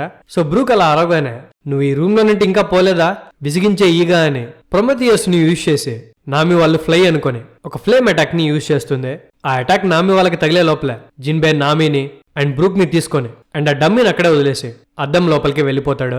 సో మొత్తానికి వీళ్ళు బ్రూక్ ని రెస్క్యూ చేశారనమాట. కట్ చేస్తే ఇంకోవైపు స్వీట్ సిటీ బయట ఎక్కడ చూసినా గార్డ్స్ పడిపోయి ఉంటారో. సాంజీ ఆ ప్లేస్ కి చేరుకుంటాడు. లూఫీ అక్కడే ఉంటానని ప్రామిస్ చేశాడు కాబట్టి ఆ గార్డ్స్ బాడీస్ కింద లూఫీ ఏమైనా పడ్డాడా అని సాంజీ ప్రతి ఒక్క బాడీని లేపు చూస్తుంటాడు. కానీ తనకు కనిపించాడు అనమాట. కట్ చేసే మిర్రర్ వరల్డ్ లో బ్రూక్ ని సేవ్ చేసిన తర్వాత పెడ్రో వాళ్ళందరూ చాలా హ్యాపీగా ఉంటారు. పెడ్రో బ్రూక్ తో నేను అంత సెక్యూరిటీ ఉంటుంది అనుకోలేదు, లేకపోతే ఆ పోనీ క్లిప్స్ ని కాపీ చేసుకొని రమ్మని నేను అడిగేవన్నే కాదు, నేను ఇలాంటి డేంజర్ లో పెట్టినందుకు సారీ బ్రూక్ అని అంటే దానికి బ్రూక్ నవ్వుతూ, ఇందుకు ఏం మాట్లాడుతున్నావు, నువ్వు ఇచ్చిన ఐడియా వల్లే, నువ్వు తీసుకున్న రిస్క్ వల్లే మాకు ఈ గోల్డెన్ ఆపర్చునిటీ దొరికింది అండ్ చాలా తెలివిగా బిగ్ మామ్ పోనెగ్లిఫ్స్ ని ప్రింట్ తీసుకున్నాను, లేకపోతే మనం వీటి కోసం బిగ్ మామ్ తో వారికి వెళ్లాల్సి ఉండేది అని అంటాడు. ఆ తర్వాత తన పుర్రలో నుండి పోనెగ్లిఫ్స్ కాపీని బయటికి తీసి నామి చేతిలో పెడతాడు. ఆ ప్రింట్స్ ని చూసి Nami, Chopper and Carrot and Pedro కూడా స్టన్ అయిపోతారో, ఎలా చేయగలిగావని వాళ్ళ కళ్ళ ముందు ఉండే చూసి నమ్మలేకపోతారో. ఒక ఎంపరర్ దగ్గర నుంచి నువ్వు పోనెగ్లిఫ్స్ ని దొంగలించగలిగావా, నువ్వు ఎంత పెద్ద గొప్ప పని చేసావో నీకు తెలుసా అని అందరూ బ్రూక్ కి హగ్గిస్తారో. మెయిన్ గా నామి పోనెగ్లిఫ్ ప్రింట్స్ అనేవి దొంగలించబడ్డాయని డీజిల్ అండ్ బ్రూలీ తెలుసుకుని చాలా పానిక్ అవుతారో. ఈ శుభ సందర్భంలో బ్రూక్ నామిని తన అండర్వేర్ చూపిమని అడుగుతాడు. నామి ఒకటి పీకుతుంది అనుకోండి, అది మాత్రం ఎప్పటికీ జరగదు అని. సో ఇప్పుడు పోనెగ్లిఫ్స్ ని దొంగతనం చేసే మిషన్ సక్సెస్ఫుల్ అయింది. ఇంకా మిగిలింది సాంజిని తీసుకుని ఆ ప్లేస్ నుండి బయటపడడం మాత్రమే. ఆ పనిలో పడదామని చాపర్ అందరికీ చెప్తాడు. కట్ చేస్తే ఇంకోవైపు సాంజీ లూఫీ కోసం వెతుకుతూ ఉంటే తనకు ఒక పెద్ద సౌండ్ వినిపిస్తుంది. ఆకలేస్తే వచ్చే సౌండ్ అనమాట అది. ఖచ్చితంగా లూఫీని అయి ఉంటాడని సాంజీ పరిగెట్టుకుంటూ వెళ్తే అక్కడ లూఫీ పడుంటాడు. కట్ చేస్తే ఇంకోవైపు మిర్రర్ వరల్డ్ లో నామి వాళ్ళు మిర్రర్స్ అడుగుతారు సాంజీ ఎక్కడున్నాడో చెప్పమని, కానీ ఏ మిర్రర్ చెప్పదనమాట. ఎందుకు చెప్పట్లేదు అని నామి ఆలోచిస్తే తనకు ఒక ఐడియా వస్తుంది. క్యాజువల్ లోపల లేకపోతే సిటీ లోపల ఉంటే ఖచ్చితంగా మిర్రర్స్ చెప్పేస్తాయి. అలా చెప్పలేకపోతున్నాయంటే మేబీ తను సిటీ బయట ఉంటాడు అని నామికి అనిపిస్తుంది. అండ్ ఒకవేళ లూఫీ చెప్పినట్టు సాంజీ కనుక లూఫీ కోసం తిరిగి వచ్చి ఉంటే వాళ్ళు ఫైట్ చేసుకున్న ప్లేస్ లోనే ఉండుంటారు అని నామి అంటే చాపర్ పానిక్ అవుతాడు. ఏంటి సాంజీ అండ్ లూఫీ ఫైట్ చేసుకున్నారా అని. ఇంతలో ఉన్న జిన్బే విన్స్మోక్ ఫ్యామిలీలో సాంజీ పొజిషన్ చూస్తే తను మీతో రావడం కష్టమే, కానీ ఒకవేళ వస్తానంటే మాత్రం ఇక్కడ నుండి మనం చాలా ఫాస్ట్ గా వెళ్ళిపోవాలి. మీరందరూ కలిసిన తర్వాత చెప్దాం అనుకున్నాను, కానీ ఇప్పుడే చెప్పాల్సి వస్తుంది. రేపు సెరమనీ చాలా దారుణంగా ఉండబోతుంది. అండ్ మీరు ఇక్కడికి పేకమ్స్ తో పాటు వచ్చారు కదా, తను మీ దగ్గర నుండి సపరేట్ అయిపోయాడు. నిజం చెప్పాలంటే తన సముద్రం లోపల షార్క్స్ కి బలైపోయేవాడు. మా క్రూ మెంబర్స్ గనక తనని కనుక్కొని ఉండకపోతే ఖచ్చితంగా చనిపోయి ఉండేవాడు అని చెప్తాడు. కట్ చేస్తే ఇంకోవైపు ఈ బిషప్ బాబిన్ గాడేమో సాంజీని వెతుక్కుంటూ వెళ్తాడు, కానీ తనకి సాంజీ ఎక్కడా కనిపించాడు. కట్ చేస్తే ఇంకోవైపు గెస్ట్ రూమ్ 6th ఫ్లోర్ లో విన్స్మోక్స్ బాగా తాగేసి ఒకరితో ఎవరు మాట్లాడుకుంటూ ఉంటారో. అప్పుడు జడ్జి తన ముగ్గురు కొడుకులతో ఇంకా తాగడం ఆపేద్దాం, అసలు పార్టీ రేపు స్టార్ట్ అవుతుంది. బిగ్ మామ్ జర్మా వెనకాల ఉందని తెలిస్తే నార్త్ బ్లూ మొత్తం మళ్ళీ మన సొంతం అవుతుంది. రేపే మన ఫస్ట్ సెలబ్రేషన్. మనం ఇన్ని రోజులు అనుకున్న ఫెయిల్యూర్ గాడు మొత్తానికి పనికొస్తున్నాడు అనేసరికి అందరూ నవ్వుకుంటారు. ఆ తర్వాత అలాగే పడుకుంటారనమాట. వాళ్ళు అస్సలు బయటకు రాకుండా మోండియోర్ వాళ్ళు వాళ్ళకి కాపలా పెడతారు. కట్ చేస్తే ఇంకోవైపు కడుపులో సౌండ్లను వెతుక్కుంటూ సాంజీ లూఫీ దగ్గరికి వెళ్తాడు. లూఫీ సాంజీని చూసి చాలా హ్యాపీగా ఫీల్ అవుతాడు, కానీ సాంజీ మాత్రం లూఫీని ఫేస్ చేయలేకపోతాడు. నిన్న ఇక్కడి నుండి వెళ్ళిపోమని చెప్పాను కదా అని అంటే దానికి లూఫీ ఏం మాట్లాడకుండా నవ్వుతాడు. అండ్ సాంజీ తెచ్చిన బాస్కెట్ లో నుండి ఫుడ్ తిందామని ఓపెన్ చేస్తే బాస్కెట్ లో ఉన్న ఫుడ్ అంతా బురదలో కవర్ అయిపోయి ఉంటుంది. దారిలో వచ్చేటప్పుడు కుక్క లాగేసి ఉంటుంది కాబట్టి అది చాలా దారుణంగా అయిపోయి ఉంటుంది అనమాట. కానీ లూఫీ అవేం పట్టించుకోకుండా ఆ ఫుడ్ ని అలాగే తిని చాలా బాగుంది అని చెప్తాడు. లూఫీ ఫుడ్ తినేటప్పుడు తన డైరెక్ట్ గా ఫేస్ చేయలేక సాంజీ చాలా దూరం కూర్చుంటాడు. లూఫీ ఫుడ్ చాలా బాగుంది అని చెప్తే సాంజీ అబద్ధం చెప్తున్నావు అని అంటాడు. సాంజీ తెచ్చిన ఫుడ్ తినగానే లూఫీ మళ్ళీ రికవర్ అయిపోతాడు అనమాట. నా కడుపు నిండిపోయింది అని లూఫీ అనగానే సాంజీ లూఫీని అయితే ఇక్కడ నుండి వెళ్ళిపో అని అంటాడు. దానికి లూఫీ కోపంగా ఏం మాట్లాడుతున్నావు, నువ్వు మాతో పాటు రావట్లేదా అని అంటే దానికి సాంజీ ఫస్ట్ ఆఫ్ ఆల్ నన్ను తీసుకెళ్లడానికి నువ్వు నా కోసం ఇంత దూరం వచ్చావు, కానీ నేను నిన్ను ఇన్సల్ట్ చేశాను, నువ్వు నన్ను కొట్టడానికి కూడా ఒప్పుకోలేదు అంటే నేను నీ వెనకాల రావడం కరెక్ట్ కాదు. అండ్ ఇంకోటి ఏంటంటే నేను చిన్నగా ఉన్నప్పుడు నా ప్రాణాలు కాపాడిన ఆ జెఫ్ అండ్ ఆ భరత్ అని బిగ్ మామ్ పైరేట్స్ బంధించారు. నేను వీళ్ళు చెప్పిన తప్ప వేరేదేమీ చేయలేను. సో ఈ వెడ్డింగ్ నుండి ఎస్కేప్ అవ్వలేను. అండ్ థర్డ్ ఆఫ్ ఆల్ నాకు బిగ్ మామ్ ట్రాప్ గురించి తెలిసింది. వాళ్ళు నా ఫ్యామిలీని చంపాలనుకుంటున్నారు. నా ఫ్యామిలీలో ఒక్కరు కూడా నాకు నచ్చరు, కానీ ఈ పరిస్థితుల్లో వాళ్ళని చావడానికి వదిలేసి నేను వెనక్కి రాలేను. ఈ 3 రీజన్స్ వల్ల నేను నీతో పాటు రాలేను లూఫీ అని అంటే లూఫీ కోపంగా సాంజీ ముఖం మీద ఒకటి కొడతాడు. దెబ్బకి సాంజీ చాలా దూరం ఎగిరిపడతాడు అనమాట. లూఫీ సాంజీని చూసి గట్టిగా అరుస్తాడు, ఇప్పుడు చెప్పు సాంజీ నీకు నిజంగా ఏమనిపిస్తోందో అని. సాంజీ స్టార్టింగ్ నుండి ఏం జరిగాయో అన్ని గుర్తు చేసుకుని నాకు నీతో పాటు రావాలనుంది లూఫీ, కానీ రావడానికి మాత్రం ధైర్యం లేదు. ఒకసారి కనుక సెరమనీ స్టార్ట్ అయితే ఆ తర్వాత ఏం జరుగుతుందో నేను అస్సలు ఆపలేను. కానీ ఇక్కడే ఉండి ఆ చెత్త నా కొడుకులందరినీ కాపాడాలనుకుంటున్నాను. వాళ్ళని నేను ఫ్యామిలీగా కూడా కన్సిడర్ చేయట్లేదు, కానీ ఎందుకో వాళ్ళని సేవ్ చేయాలనుకుంటున్నాను అని అంటే దానికి లూఫీ నవ్వి నాకు తెలుసు సాంజీ నువ్వు మంచోడు కాబట్టి నీకు అలాగే అనిపిస్తుంది, నువ్వేం టెన్షన్ పడుకో, రేపు పార్టీని నాశనం చేద్దామని అంటాడు. ఆ తర్వాత జిన్బే వాళ్ళని సేవ్ చేసిన విషయం లూఫీ సాంజీకి చెప్తాడు. నామి సేఫ్ గానే ఉందని తెలుసుకొని సాంజీ హ్యాపీగా ఫీల్ అవుతాడు. అంతా ఓకే గానీ వాళ్ళతో ఇప్పుడు ఎలా కలవడం అని లూఫీ ఆలోచిస్తూ ఉంటే మెల్లగా వర్షం తగ్గుతుంది. లూఫీ సాంజీతో నువ్వు వెనక్కి వస్తున్నావనే విషయం తెలిస్తే మనోళ్ళందరూ చాలా హ్యాపీగా ఫీల్ అవుతారు అని అంటాడు. దానికి సాంజీ ఏమో నామిని ఫేస్ చేయాలంటే భయంగా ఉంది అని అంటే దానికి లూఫీ నామి కూడా నీ గురించి బాగా వరి అయింది అని అంటే దానికి సాంజీ, లేదు నేను చాలా దారుణంగా ట్రీట్ చేశాను, పరిస్థితి ఎలా ఉంటుందో చెప్పలేమని అంటాడు. ఇంతలోనే వర్షం మొత్తం ఆగిపోతుంది. మిర్రర్ వరల్డ్ లో నుంచి నామి వాళ్ళు ఒక చిన్న మిర్రర్ ని కనిపెడతారు. ఆ మిర్రర్ కింగ్డమ్ హెడ్ మీద ఉన్నప్పుడు పగులుంటుందన్నమాట.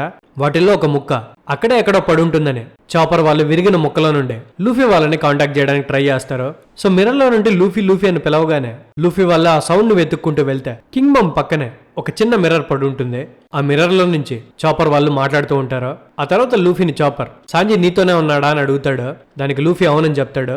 దానికి క్యారెట్, మేమందరినీ రక్షించేశాం అండ్ అందరూ మిర్రర్ వరల్డ్ లోనే ఉన్నాం, పోనెగ్లిఫ్ కాపీస్ ను కూడా తీసుకున్నామని అంటే లూఫీ వాళ్ళని పొగుడుతాడు. మీరు చేయగలుగుతారని నాకు తెలుసు ఫ్రెండ్స్ అని అంటాడు. దానికి చాపర్, క్యారెట్ అండ్ బ్రూక్ చాలా సిగ్గుపడతారు. ఇంతలోనే పెడ్రో లూఫీతో, నీకు సాంజీకి మధ్యలో థింగ్స్ సెటిల్ అయ్యాయా అని అడుగుతాడు. దానికి లూఫీ, లేదు సాంజీ ఇప్పుడే మనతో పాటు రావడం లేదు, మనం బిగ్ మామ్ పార్టీని చెడగొట్టాలి, వెడ్డింగ్ ని పాడు చేయాలి, మనం సాంజీ ఫ్యామిలీని సేవ్ చేసిన తర్వాత సాంజీ మనతో పాటు వస్తాడు అని అంటాడు. లూఫీ అలా చెప్తుంటే సాంజీ లూఫీతో, ఏం మాట్లాడుతున్నావు లూఫీ, తను ఒక ఎంపరర్, నా సెల్ఫిష్ రీజన్స్ కోసం మీ ప్రాణాలు పనంగా పెట్టలేను అండ్ నామిని డేంజర్ లో పెట్టలేను అని అంటాడు. కానీ లూఫీ చెప్పిందంతా విన్న తర్వాత అందరూ ఎగిరి గంతేస్తారు, ఎందుకంటే సాంజీ వాళ్ళతో పాటు వస్తా అన్నాడు కాబట్టి. చాపర్ ఏడుస్తాడు, నువ్వు లూఫీతో పాటు ఫైట్ చేసావని నాకు తెలిసింది సాంజీ, నీ గురించి బాగా వరి అయ్యాను అని అంటాడు. ఇంతలోనే నామి సాంజీతో, నువ్వు ఒక్కసారి వెనక్కి వచ్చేస్తే అని సడన్ గా ఆగిపోతుంది. నామి వాయిస్ విని సాంజీ, అది నామినే కదా అని అంటే నామి సాంజీతో, నువ్వు నన్ను ఇంతగా భయపెట్టిన తర్వాత నేను నిన్ను జీవితంలో క్షమించాను సాంజీ అని అంటుంది. పాపం సాంజీకి మనసులో గుచ్చినంత పని అవుతుంది. కానీ నామి వెంటనే రిలాక్స్ అయ్యి, సరే ప్రస్తుతానికి ఈ విషయాన్ని మర్చిపోదాం, పాయింట్ ఏంటంటే టీ పార్టీ స్టార్ట్ అవడానికి పెద్ద టైం లేదు అండ్ నిన్ను వదిలేసి మేము ఇక్కడి నుంచి వెళ్ళము అని అంటుంది. అది వినగానే నామి, కొంపతీసి నువ్వు నాకు ప్రపోజ్ చేస్తున్నావా అని అడుగుతాడు. నామికి అర్థమైపోతుంది సాంజీ మళ్ళీ నార్మల్ అయిపోయాడని. వీళ్ళందరూ మాట్లాడేసిన తర్వాత జిన్బే లూఫీతో మాట్లాడతాడు. లూఫీ, ఒకటి గుర్తుపెట్టుకో, మనం బిగ్ మామ్ ని ఓడించడానికి ట్రై చేయట్లేదు, తను టీ పార్టీస్ కి చాలా ప్రయారిటీ ఇస్తుంది. ఒకవేళ కనుక మనం దాన్ని పాడు చేస్తే ఖచ్చితంగా తన కోపానికి గురవ్వాల్సి ఉంటుంది. అది పక్కన పెడితే నువ్వు ఆల్రెడీ బిగ్ మామ్ దగ్గర ఉండే మినిస్టర్స్ ని చూసుంటావు, నువ్వు చూసింది just tip of the iceberg మాత్రమే. ఈ టీ పార్టీకి ఇంకా దారుణమైన వాళ్ళు రాబోతున్నారు. అండర్ వరల్డ్ లో ఉన్న తన కనెక్షన్స్ అందరూ ఇదే టీ పార్టీకి వస్తారు. మనం చూస్తే ఓన్లీ 10 మంది మాత్రమే ఉన్నాం. సో మనం ఇంకోటి డిస్కస్ చేయాలి లూఫీ, నేను ఆల్రెడీ మన గ్రూప్ తో చెప్పాను, కానీ నువ్వు కూడా ఇది వినాలి, నీకు కొప్పన్ బీచ్ తెలుసు కదా అని అడుగుతాడు. దానికి లూఫీ, తెలుసు, తనే సాంజీని తీసుకెళ్లాడు అని అంటే దానికి జిన్బే, అవును తనే, తను మీతో పాటు వర్స్ట్ జనరేషన్ లో ఉన్నాడు, తను వెస్ట్ బ్లూలో ఉండే 5 ఫేమస్ మాఫియాస్ లో ఒక ఫ్యామిలీకి చెందినవాడు, తన క్రిమినల్ మార్కెట్ లో చాలా స్ట్రాంగ్ హోల్డ్ ఉంది, తనకి చాలా చిన్న వయసు ఉన్నప్పుడే తనకి గ్యాంగ్ అనే టైటిల్ ఇచ్చారు, తను చాలా బ్రూటల్ గా మనుషుల్ని చంపేవాడు. నిజం చెప్పాలంటే తన కళ్ళ ముందరే తన జంతువుల తలలను నరికేసి అవి చనిపోతుంటే చూసి ఆనందపడేవాడంట. తను ఏ ఆర్గనైజేషన్ తో ఫైట్ కి వెళ్ళినా వాళ్ళకు కూడా ఆనిమల్స్ కి పట్టిన గతే పట్టిస్తాడు. తను గ్యాంగ్స్టర్ గా స్టార్ట్ అయినప్పుడు ఎన్నో క్రిమినల్ ఆర్గనైజేషన్స్ ని మట్టుబట్టాడు. చాలా చిన్న వయసులో తన ఫ్యామిలీకి లీడర్ అయ్యాడు. తను అటాక్ చేసిన వాళ్ళ దగ్గర నుంచి ఎప్పుడు పొజిషన్ ని లాక్కోవడానికి ట్రై చేయలేదు, ఓన్లీ వాళ్ళ దగ్గర ఉండే అసెట్స్ మాత్రం తీసుకెళ్లాడు. తన ఆర్గనైజేషన్ హెడ్ ని చంపి మిగతా వాళ్ళందరూ కూలిపోవడం చూసి ఆనందపడేవాడు. కానీ ఏదిస్తే అదే వెనక్కి వస్తుంది. కపన్ బీజ్ ఇలా చాలా మంది శత్రువుల్ని చేసుకున్నాడు, కానీ వాళ్ళు కూడా బీజ్ ని ఏం చేయలేకపోయారు. తన ఐరన్ ఫోర్ట్రెస్ వెనకాల ఉండే మిగతా క్రిమినల్ ఆర్గనైజేషన్స్ ని ఆడుకునేవాడు. తను అక్కడ మాఫియా గ్యాంగ్స్ అన్నింటినీ ఓడించిన తర్వాత తనకి బోర్ కొట్టి తను పైరేట్ గా మారాడు. ఇక్కడ కూడా సేమ్ ప్యాటర్న్ యూజ్ చేస్తున్నాడు. ఇప్పటికే చాలా మంది కెప్టెన్స్ యొక్క హెడ్స్ తీసుకున్నాడు అని అంటే దానికి లూఫీ మధ్యలో ఆపి, ఇంతకీ ఇప్పుడు ఇదంతా ఎందుకు చెప్తున్నావు జిన్బే అని అడిగితే దానికి జిన్బే, తను పైరేట్ గా మారిన తర్వాత కూడా చాలా మంది ఎనిమీస్ ని చేసుకున్నాడు, అందుకే తనకి ప్రొటెక్షన్ కోసం బిగ్ మామ్ దగ్గరకు వచ్చి చేరుకున్నాడు. తన ఇన్క్రెడిబుల్ డిఫెన్స్ ఎబిలిటీని చూసి బిగ్ మామ్ తనకి రూక్ పొజిషన్ ఇచ్చింది. రేపు జరగబోయే పార్టీలో సెక్యూరిటీ మొత్తం తనే చూసుకోబోతున్నాడు. ఇంకో భాషలో చెప్పాలంటే రేపు పార్టీలో ఉండబోయే గార్డ్స్ వాళ్ళే, వాళ్ళని ఆపడం ఎవరి వల్ల కాదు. అది పక్కన పెడితే నీకు ఆల్రెడీ తెలుసు బిగ్ మామ్ విన్స్మోక్స్ ని లేపేయాలనుకుంటోంది, ఆ తర్వాత జర్మా అసెట్స్ అన్ని సొంతం చేసుకోవాలనుకుంటోంది. బిగ్ మామ్ జర్మా వాళ్ళని వేసేయడానికి ట్రై చేస్తుంటే బీజ్ ఇంకోటి ప్లాన్ చేశాడు, తను బిగ్ మామ్ తలకాయని తీసుకోవాలనుకుంటున్నాడు. చెప్పాలంటే లూఫీ పేకామ్స్ మిమ్మల్ని ఇక్కడికి తీసుకొని వచ్చాడు. పేకామ్స్ ని సడన్ గా కనిపించకుండా చేసింది మాత్రం బీజే. తనకి హెల్ప్ చేయమని పేకామ్స్ ని అడిగాడు, దానికి పేకామ్స్ ఒప్పుకోలేదు, ఎందుకంటే పేకామ్స్ బిగ్ మామ్ కి చాలా లాయల్. సో తనుంటే కష్టమని తనని చంపడానికి ట్రై చేశాడు. కానీ లాస్ట్ మినిట్ లో మా వాళ్ళు తనని సేవ్ చేశారు అని అంటే దానికి లూఫీ కోపంగా, ఈ బీచ్ చాలా విచిత్రంగా ఉన్నాడు, నా ఫ్రెండ్ ని హర్ట్ చేశాడు, వాడు మాత్రం నా చేతుల్లో ఖచ్చితంగా దెబ్బలు తింటాడు అని అంటాడు. దానికి జిన్బే, నేను ఇదే మాట్లాడాలనుకున్నా లూఫీ, పేకాన్స్ ని కాపాడిన తర్వాత బీజ్ ఇలా బిగ్ మామ్ ని చంపాలనుకుంటున్నాడనే విషయం మాకు తెలిసిందే. బిగ్ మామ్ విన్స్మోక్స్ ని చంపాలనుకుంటుందనే విషయం నీకు తెలిస్తే వాళ్ళని కాపాడడానికి ట్రై చేస్తామని నాకు బాగా తెలుసు. అండ్ పేకామ్స్ ని కాసేపు పక్కన పెట్టు, ఇప్పుడు మనం బీజ్ ని ఎనిమిగా మార్చుకోవాలా? ఇంకా టీ పార్టీ ఇంకో 5 అవర్స్లో స్టార్ట్ అవుతుంది. సో మనకి ఇప్పుడు చాలా తక్కువ టైం ఉంది. మనం ఈ తక్కువ టైంలో ఆ పార్టీని చెడగొట్టడానికి ప్లాన్ వేయాలి. ఆల్రెడీ బీచ్ ఈ పార్టీలో బిగ్ మామ్ ని వేసేయడానికి చాలా వెయిట్ చేస్తున్నాడు. సో నేను నిన్ను అడగాల్సిందే, నువ్వు బీచ్ తో కలుస్తావా లేదా అని. సో ఏం చేద్దామో చెప్పు లూఫీ అని అంటే, దానికి లూఫీ ఆలోచించి నువ్వు చెప్పింది కరెక్టే, నాకు ఈ ప్లాన్ నచ్చింది అని అంటాడు. లూఫీ బీచ్ తో కలవడానికి ఒప్పుకోవడం సాంజీ, నామి అని చాపర్ వాళ్ళు నమ్మలేకపోతారు. ఏంటి లూఫీ ఒప్పుకున్నాడా అని. సో జిన్బే లూఫీతో, సో లూఫీ బీచ్ తో ఒక మీటింగ్ కి నేను ఆల్రెడీ మాట్లాడి పెట్టాను, వాళ్ళతో మాట్లాడతావా అని అడిగితే దానికి లూఫీ ఓకే చెప్తాడనమాట. ఇంకో పక్క కోపన్ బీచ్ వాళ్ళు తన ఫోర్ట్ లోపల డిస్కషన్ పెట్టుంటారు, స్ట్రా హ్యాట్స్ మనతో నిజంగా కలుస్తారా లేదా అని. సో బీచ్ రెడీగా ఉంటాడనమాట లూఫీతో నెగోషియేషన్స్ కి. ఒకవేళ లూఫీ ఎక్కువ చేస్తే తనని చంపేద్దామని వాళ్ళలో వాళ్ళు మాట్లాడుకుంటారు. కట్ చేస్తే హోల్ కేక్ ఐలాండ్ లో గ్రేట్ కిచెన్ దగ్గర బిగ్ మామ్ పైరేట్స్ కి హెడ్ షెఫ్ అయిన గవర్నమెంట్ నైట్ తన ఫాలోయర్స్ తో పెద్ద కేక్ ని తయారు చేయిస్తుంటాడు. ఇంకా ఫినిషింగ్ టచెస్ మాత్రమే ఉంటాయి. ఇంకో పక్క whole cake island eastern Coast దగ్గర పేకమ్స్ స్పృహలోకి వస్తాడు. అండ్ తనని కాపలాగా వస్తున్న సన్ పైరేట్స్ అందరూ తను ఎక్కడికి వెళ్లకుండా చూసుకుంటూ ఉంటారో. ఎందుకంటే ఒకవేళ బీచ్ బిగ్ మామ్ ని చంపబోతున్నాడనే విషయం పేకామ్స్ గనక బిగ్ మామ్ కి చెప్తే మొత్తం ప్లాన్ పాడవుతుంది. సో వాళ్ళందరూ కలిపి పేకామ్స్ ఎక్కడికి కదలకుండా ఆపడానికి ట్రై చేస్తుంటారో. ఇంకా పార్టీ స్టార్ట్ అవడానికి 4 hours 15 minutes ఉందనగా Sanji and Luffy fire tank pirates base దగ్గరికి చేరుకుంటారో. వాళ్ళు అక్కడికి వెళ్ళగానే విట్టో వెళ్ళని రిసీవ్ చేసుకుంటాడు. లూఫీ విట్టోని అడుగుతాడు మిగతా వాళ్ళంతా ఎక్కడున్నారు అని. దానికి విట్టో, మీరు టెన్షన్ పడకండి, మీ వాళ్ళు ఆల్రెడీ వచ్చేసారు, లోపల రెడీ అవుతున్నారు అని అంటాడు. లూఫీ వాళ్ళు లోపలికి వెళ్ళేసరికి చాపర్ స్నానం చేసుకుని ఫ్రెష్ గా జ్యూస్ తాక్కుంటూ వీళ్ళకి ఎదురు పడతాడు.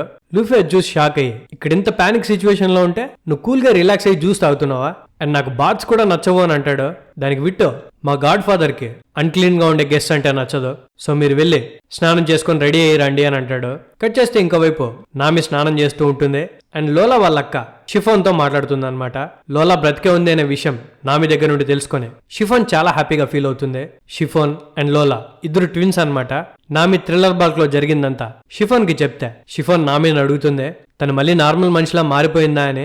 దానికి నామి అవునని చెప్తుంది. ఆ తర్వాత షిఫాన్ లోలా కిందకి హస్బెండ్ దొరికాడో లేదో అని అంటే నామి షిఫాన్ అడుగుతుంది. లోలా తన పెళ్లిలో నుండి పారిపోయిన తర్వాత బిగ్ మామ్ కి కోపం వచ్చిందనే విషయం నాకు తెలుసు, కానీ చంపేయాలన్నంత కోపం ఎందుకు, ఏదైనా ప్రాబ్లం ఉందా అని అడిగితే దానికి షిఫాన్, ఈ ప్రపంచంలో ఉండే జైంట్స్ అందరూ బిగ్ మామ్ ని హేట్ చేస్తారు, అందుకే టోటల్ ల్యాండ్ లో మీకు అన్ని రకాల తెగల వాళ్ళు కనిపిస్తారు కానీ జైంట్స్ మాత్రం కనిపించారు. ఎందుకంటే ఒకరోజు సడన్ గా లోలాని వెతుక్కుంటూ ఒకడు వచ్చాడు. తనకి లవ్ ఎట్ ఫస్ట్ సైట్ అనమాట.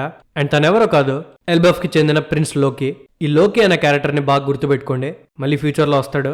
సో లోకి లోలాని చూసి లవ్ ఎట్ ఫస్ట్ సైట్ అయిందని తనని పెళ్లి చేసుకోవడానికి ట్రై చేస్తుంటాడు. So back to the chapter. Chiffon నామితో జైంట్స్ కి చెందిన ప్రిన్స్ లోకి షిఫాన్ ని పెళ్లి చేసుకుంటానని చెప్పగానే బిగ్ మామ్ ఆనందానికి అవధులు లేకుండా పోయాయి. లోలా గనక ఎల్బఫ్ కి ప్రిన్సెస్ అయితే బిగ్ మామ్ పైరేట్స్ కి అండ్ జైంట్స్ కి మధ్యలో బాండింగ్ ఏర్పడేది. జైంట్స్ ని చూసి ప్రపంచం మొత్తం భయపడుతుంది కాబట్టి తన ఆర్మీ ప్రపంచంలోనే స్ట్రాంగెస్ట్ ఆర్మీ అయ్యేదని బిగ్ మామ్ కలలు కనింది. కానీ ఈ కళ నెరవేరే లోపలే లోలా పారిపోయింది. లోలా పారిపోగానే మామ అనుకున్నదంతా రివర్స్ అయింది. లోలా అలా పారిపోయేసరికి జైన్స్ ఈ విషయాన్ని సరిగ్గా తీసుకోలేకపోయారు అండ్ బిగ్ మామ్ ని హేట్ చేయడం స్టార్ట్ చేశారు. అందుకే బిగ్ మామ్ ఇంకా జైంట్స్ వీళ్ళ వైపు చూడరని అర్థం చేసుకుని నార్మల్ హ్యూమన్స్ ని జైంట్స్ గా మార్చి ఎక్స్పెరిమెంట్స్ చేయించింది. ఆ తర్వాత చాలా టైం అయినప్పటికీ రోజులు గడిచే కొద్దీ బిగ్ మామ్ కి లోలా అంటే కోపం కూడా ఎక్కువైంది. తను వెనక్కి వస్తే ఖచ్చితంగా చంపేయాలని డిసైడ్ అయింది. నన్ను చూస్తే లోలాని చూసినట్టే ఉంటుంది కాబట్టి తను నా మీద కూడా కోపడేది, నా ముఖం చూపించేద్దని వార్నింగ్ ఇచ్చింది. ఇది మాత్రమే కాదు, మేము చిన్నగా ఉన్నప్పుడు మమ్మల్ని దారుణంగా కొట్టేది. ఆ స్కార్స్ కొన్ని సంవత్సరాలుగా అలాగే మిగిలిపోయాయి. మాకు సొంత అమ్మనే అయినప్పటికీ మమ్మల్ని ఎప్పుడు చంపేస్తుందా అని మేము భయపడుతూనే ఉన్నాం. అలాంటి మోన్స్టర్ ఎవరికి పేరెంట్ గా ఉండకూడదు. లోలాకి అందరికీ ఉన్నంత తెలివి లేదు, తనకి మా అమ్మ గురించి అంతగా తెలియదు, నన్ను క్షమిస్తుందిలే అనుకోని ఇక్కడ నుండి పారిపోయి వెళ్ళిపోయింది అని అంటే నామికి అప్పుడు మ్యాటర్ అర్థమవుతుంది. ఆ తర్వాత షిఫాన్ బీజ్ మా అమ్మని చంపేస్తా అన్నప్పుడు నాకు కొంచెం కూడా బాధ కలగలేదు, నేను చెడ్డదాన్నా అని చెప్పి నామిని అడుగుతుంది. కట్ చేస్తే ఇంకోవైపు లూఫీ అండ్ బ్రూక్ ఇద్దరు నీట్ గా స్నానం చేస్తారు. స్నానం చేసిన తర్వాత వాళ్ళకి ఫ్రిడ్జ్ లో మిల్క్ కనిపిస్తుంది. ఆ మిల్క్ తాగగానే వాళ్ళు బాగా రిఫ్రెష్ అవుతారనమాట. అండ్ అదే కాకుండా బిగ్ మామ్ తో ఫైట్ చేసినప్పుడు బ్రూక్ కి స్కల్ ఇరిగిపోయి ఉంటుంది అండ్ సాంజీతో ఫైట్ చేసినప్పుడు లూఫీకి పన్ను ఇరిగి ఉంటుంది. వాళ్ళ పాలు తాగుతారో లేదో వెంటనే అవి బాగా అయిపోతాయి. మీ బాడీ సెంటర్ ఎలా వర్క్ అవుతున్నాయని బీచ్ దగ్గర వర్క్ చేసే గార్డ్స్ టర్న్ అవుతాడు. కట్ చేస్తే ఇంకోవైపు బ్రూల్లే షిఫాన్ తో, నువ్వు ఇలా చేస్తావనుకోలేదు షిఫాన్, అమ్మని చంపడానికి ట్రై చేస్తుంటే నువ్వేం మాట్లాడకుండా సైలెంట్ గా ఉంటావా, ఈ ప్లాన్ ఎప్పటికీ వర్క్ అవ్వదని నీకు తెలీదా అని అంటే దానికి షిఫాన్, బ్రూలే నీకు బాగా తెలుసు అమ్మ నన్ను ఎలా డీల్ చేసేదో, నాకు ఇప్పుడున్న వరి లోలా, బీచ్ అండ్ పెజ్ మాత్రమే, వీళ్ళు మాత్రమే నా ఫ్యామిలీ, ఇంతకు మించి నాకేం అవసరం లేదు అని అంటుంది. కట్ చేస్తే కాసేపటికి అనుకున్నట్టుగానే మీటింగ్ స్టార్ట్ అవుతుంది. బీజ్ వచ్చి లూఫీ వాళ్ళ ముందర కూర్చుంటాడు అండ్ స్ట్రైట్ గా పాయింట్ లోకి దిగిపోతాడు. మనం మాట్లాడుకోవడానికి ఇంకా 3 అవర్స్ మాత్రమే ఉంది. సో డిసైడ్ అవుదాం మనం కలిసి వర్క్ చేయగలుగుతామో లేదో. మా పర్స్పెక్టివ్ నుంచి మీరు అన్వాంటెడ్ ఇంట్రూడర్స్ మాత్రమే, మిమ్మల్ని ఇక్కడికిక్కడ చంపేయడమే మాకు కరెక్ట్ అనిపిస్తోంది అని అంటే దానికి సాంజీ, నేను బ్రైడ్ గ్రూమ్ని, మీరు నన్ను చంపలేరు. నన్ను గనక చంపితే ఈ సెరమనీ జరగదు. ఒకవేళ 2 అవర్స్ లో నేను వెనక్కి వెళ్ళకపోతే ఖచ్చితంగా అందరికీ డౌట్ వస్తుంది అని అంటే బీజ్ కోపంగా, నాకు ఒప్పుకోవాలంటే కోపంగా ఉంది కానీ నువ్వు చెప్పింది కరెక్టే, మేం సాంజీని చంపలేమని అంటాడు. దానికి జిన్బే, ఇప్పుడు ఒకరినొకరు థ్రెడ్స్ ఇచ్చుకొని యూజ్ లేదు బీజ్, స్ట్రైట్ గా పాయింట్ లోకి వెళ్ళిపోదాం. లూఫీ, నువ్వు ఇతనితో కలిపి వర్క్ చేయగలుగుతావా లేదా అని అడుగుతాడు. జిన్బే లూఫీతో మాట్లాడుతుంటే లూఫీ కాన్సన్ట్రేషన్ మాత్రం వేరే చోటు ఉంటుంది. తను బీజ్ పక్కన ఓ వ్యక్తిని చూసి, నువ్వు సీజర్ కదా, నేను చూస్తే సీజర్ లాగే అనిపిస్తోంది అని అంటే చాపర్ భయపడతాడు. సీజరా, ఎక్కడున్నాడు వాడు అని. యాక్చువల్లీ ఏం జరిగి ఉంటుందంటే బిగ్ మామ్ సీజర్ ని బంధించి తన దగ్గర ఎక్స్పెరిమెంట్స్ చేయిస్తూ ఉంటే తనని కాపలా కాయడానికి ఒకసారి బీజ్ ని పంపించి ఉంటుంది. సో బీజ్ సీజర్ తో ఒక అగ్రిమెంట్ కూర్చుంటాడు బిగ్ మామ్ ని లేపేయడానికి. సో బీజ్ పక్కన ఉన్నది సీజరే అనమాట. కానీ లూఫీ గుర్తుపట్టినప్పుడు సీజర్ ఒప్పుకోడు. నా పేరు సీజర్ కాదు, నా పేరు గ్యాంగ్స్టర్ గ్యాస్టినో అని అంటాడు. And same to same Caesar లాగే నవ్వుతాడు. అది విని సాంజీ అండ్ చాపర్ కి అర్థమైపోతుంది వాడు అబద్ధం చెప్తున్నాడని. కానీ లూఫీ మాత్రం నమ్మేస్తాడు. సారీ అబ్బా, నేను నిన్ను సీజర్ అనుకున్నాను అని అంటాడు. అప్పుడు నామి లూఫీని తిడుతుంది, రే తిక్కలోడా వాడారా సీజర్ అని. అప్పుడు లూఫీ మళ్ళీ కోపంగా, నువ్వు ఇక్కడేం చేస్తున్నావు సీజర్ అని గొడవ పడతాడు. దానికి సీజర్, నాకు వీళ్ళతో ఉండడం తప్ప వేరే దారి ఏం లేదు, మీ వల్ల నేను బిగ్ మామ్ దగ్గర ఇరుక్కున్నాను, ఖచ్చితంగా చస్తానని ఫిక్స్ అయిపోయాను. కానీ సడన్ గా ఇతను వచ్చాడు, నా హార్ట్ ని చేతిలోకి తీసుకుని నన్ను స్లేవ్ గా మార్చుకున్నాడు. ఒకవేళ ట్రఫల్ గర్లా నాకు దొరికాడంటే ఖచ్చితంగా చంపేస్తాను అని అంటాడు. ఇంతలోనే బీచ్ సీజర్ హార్ట్ ని చేతిలోకి తీసుకుని, టైం వేస్ట్ చేయకండి, మాతో వర్క్ చేస్తావా లేదా అది మాత్రం చెప్పు స్ట్రా హ్యాట్ అని అంటాడు. వెంటనే లూఫీ పైకి లేచి, ఫస్ట్ ఆఫ్ ఆల్ నువ్వు పేకమ్స్ ని చంపడానికి ట్రై చేసావు, నా చేతుల్లో ఒక దెబ్బ తిను అని బీచ్ మీద అటాక్ చేయడానికి ట్రై చేస్తాడు. కానీ ఆ అటాక్ ని మన జిన్బే ఆపి, ఆగు లూఫీ, ఇది మనకి ఎట్టి పరిస్థితుల్లో హెల్ప్ చేయదు అని. ఒక్కసారిగా అందరూ ఒకరితో ఒకరు ఫైట్ చేయడానికి రెడీ అవుతారు.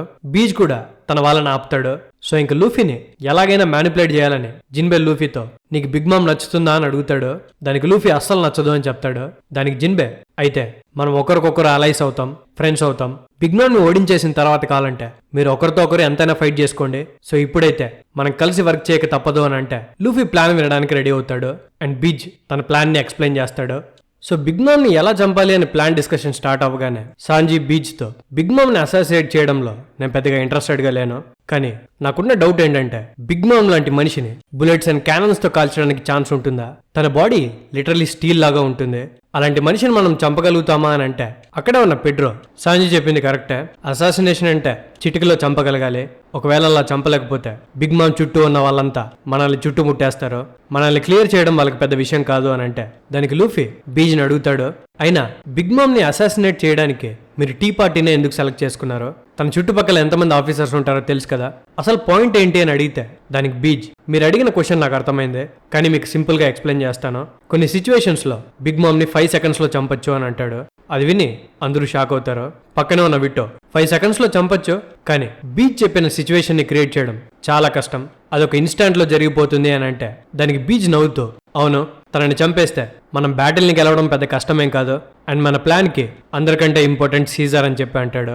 బీచ్ సీజర్ అనగానే సీజర్ కి చాలా కోపం వస్తుంది. నా పేరు గ్యాస్టినో, బిగ్ మామ్ ముందర నన్ను అసలు పేరుతో అసలు పిలవద్దు, ఒకసారి నువ్వు చెప్పిన ప్లాన్ కంప్లీట్ అయిపోతే నా హార్ట్ ని నా దగ్గరికి ఇచ్చేయాలి, నన్ను వదిలేయాలి, ఒకవేళ కనుక మాట తప్పావంటే నీ కొడుకుని నీ కళ్ళ ముందరే చంపేస్తాను అని అంటాడు. అది విని పక్కనే ఉన్న చిఫాన్, ఇష్టం వచ్చినట్టు మాట్లాడకు గ్యాస్ హీకో, బీచ్ తను ఇచ్చిన మాటని ఎప్పుడు తప్పడు అని అంటుంది. తన గ్యాస్టినో అని కాకుండా గ్యాస్ హీకో అని మాట్లాడేసరికి సీజర్ కి కోపం వస్తుంది. వెంటనే బీచ్, అవన్నీ పక్కన పెట్టండి, సీజర్ కి ఒక క్రూషియల్ జాబ్ అప్పగిచ్చాను అని అంటాడు. అదేంటంటే తను 3 KX లాంచర్స్ ని తయారు చేసి ఉంటాడు, అందులో పాయిజన్ గ్యాస్ ఉంటుందన్నమాట. నార్మల్ గా అయితే ఒకటి చాలు, కానీ ఎందుకైనా మంచిదని చెప్పి ఇంకా 2 ఎక్స్ట్రా తయారు చేసి ఉంటాడు. సో బీజ్ లూఫీ వాళ్ళకి ఎక్స్ప్లెయిన్ చేస్తూ, నార్మల్ గా అయితే బిగ్ మామ్ కి చాలా హార్డ్ స్కిన్ ఉంటుంది, తన హెల్తీగా ఉంటే తనని ఏది గుచ్చలేదు, ఈ ప్రపంచంలో ఏ వెపన్ తనని హామ్ చేయలేదు అని చెప్తాడు. అయితే ఇప్పుడు ఏం చేయాలి అని చాపర్ అడిగితే దానికి బీచ్, ఈ KX లాంచర్ పని చేయాలంటే మనం ఒకటి చేయాలి, అది చేసేటప్పుడు 5 సెకండ్స్ మనకి ఎవరు అడ్డం రాకూడదు, అండ్ మామా బాడీని వీక్ చేయాలి. అలాంటి కన్వీనియంట్ సిచ్యువేషన్ లో టీ పార్టీలో మనం బిగ్ మామ్ ని చంపొచ్చు. నేను బిగ్ మామ్ తో పాటు 1 ఇయర్ ఉన్నాను, ఈ 1 ఇయర్ లో తను ఎప్పుడు వూండ్ అయింది చూడలేదు, తన టౌన్స్ ని డెస్ట్రాయ్ చేసింది, షిప్స్ ని ముంచేసింది, బుల్లెట్లని అండ్ బ్లాస్ట్ లో ఇరుక్కుంది, కానీ తన బాడీ మీద ఎప్పుడు సింగిల్ స్క్రాచ్ లేదు.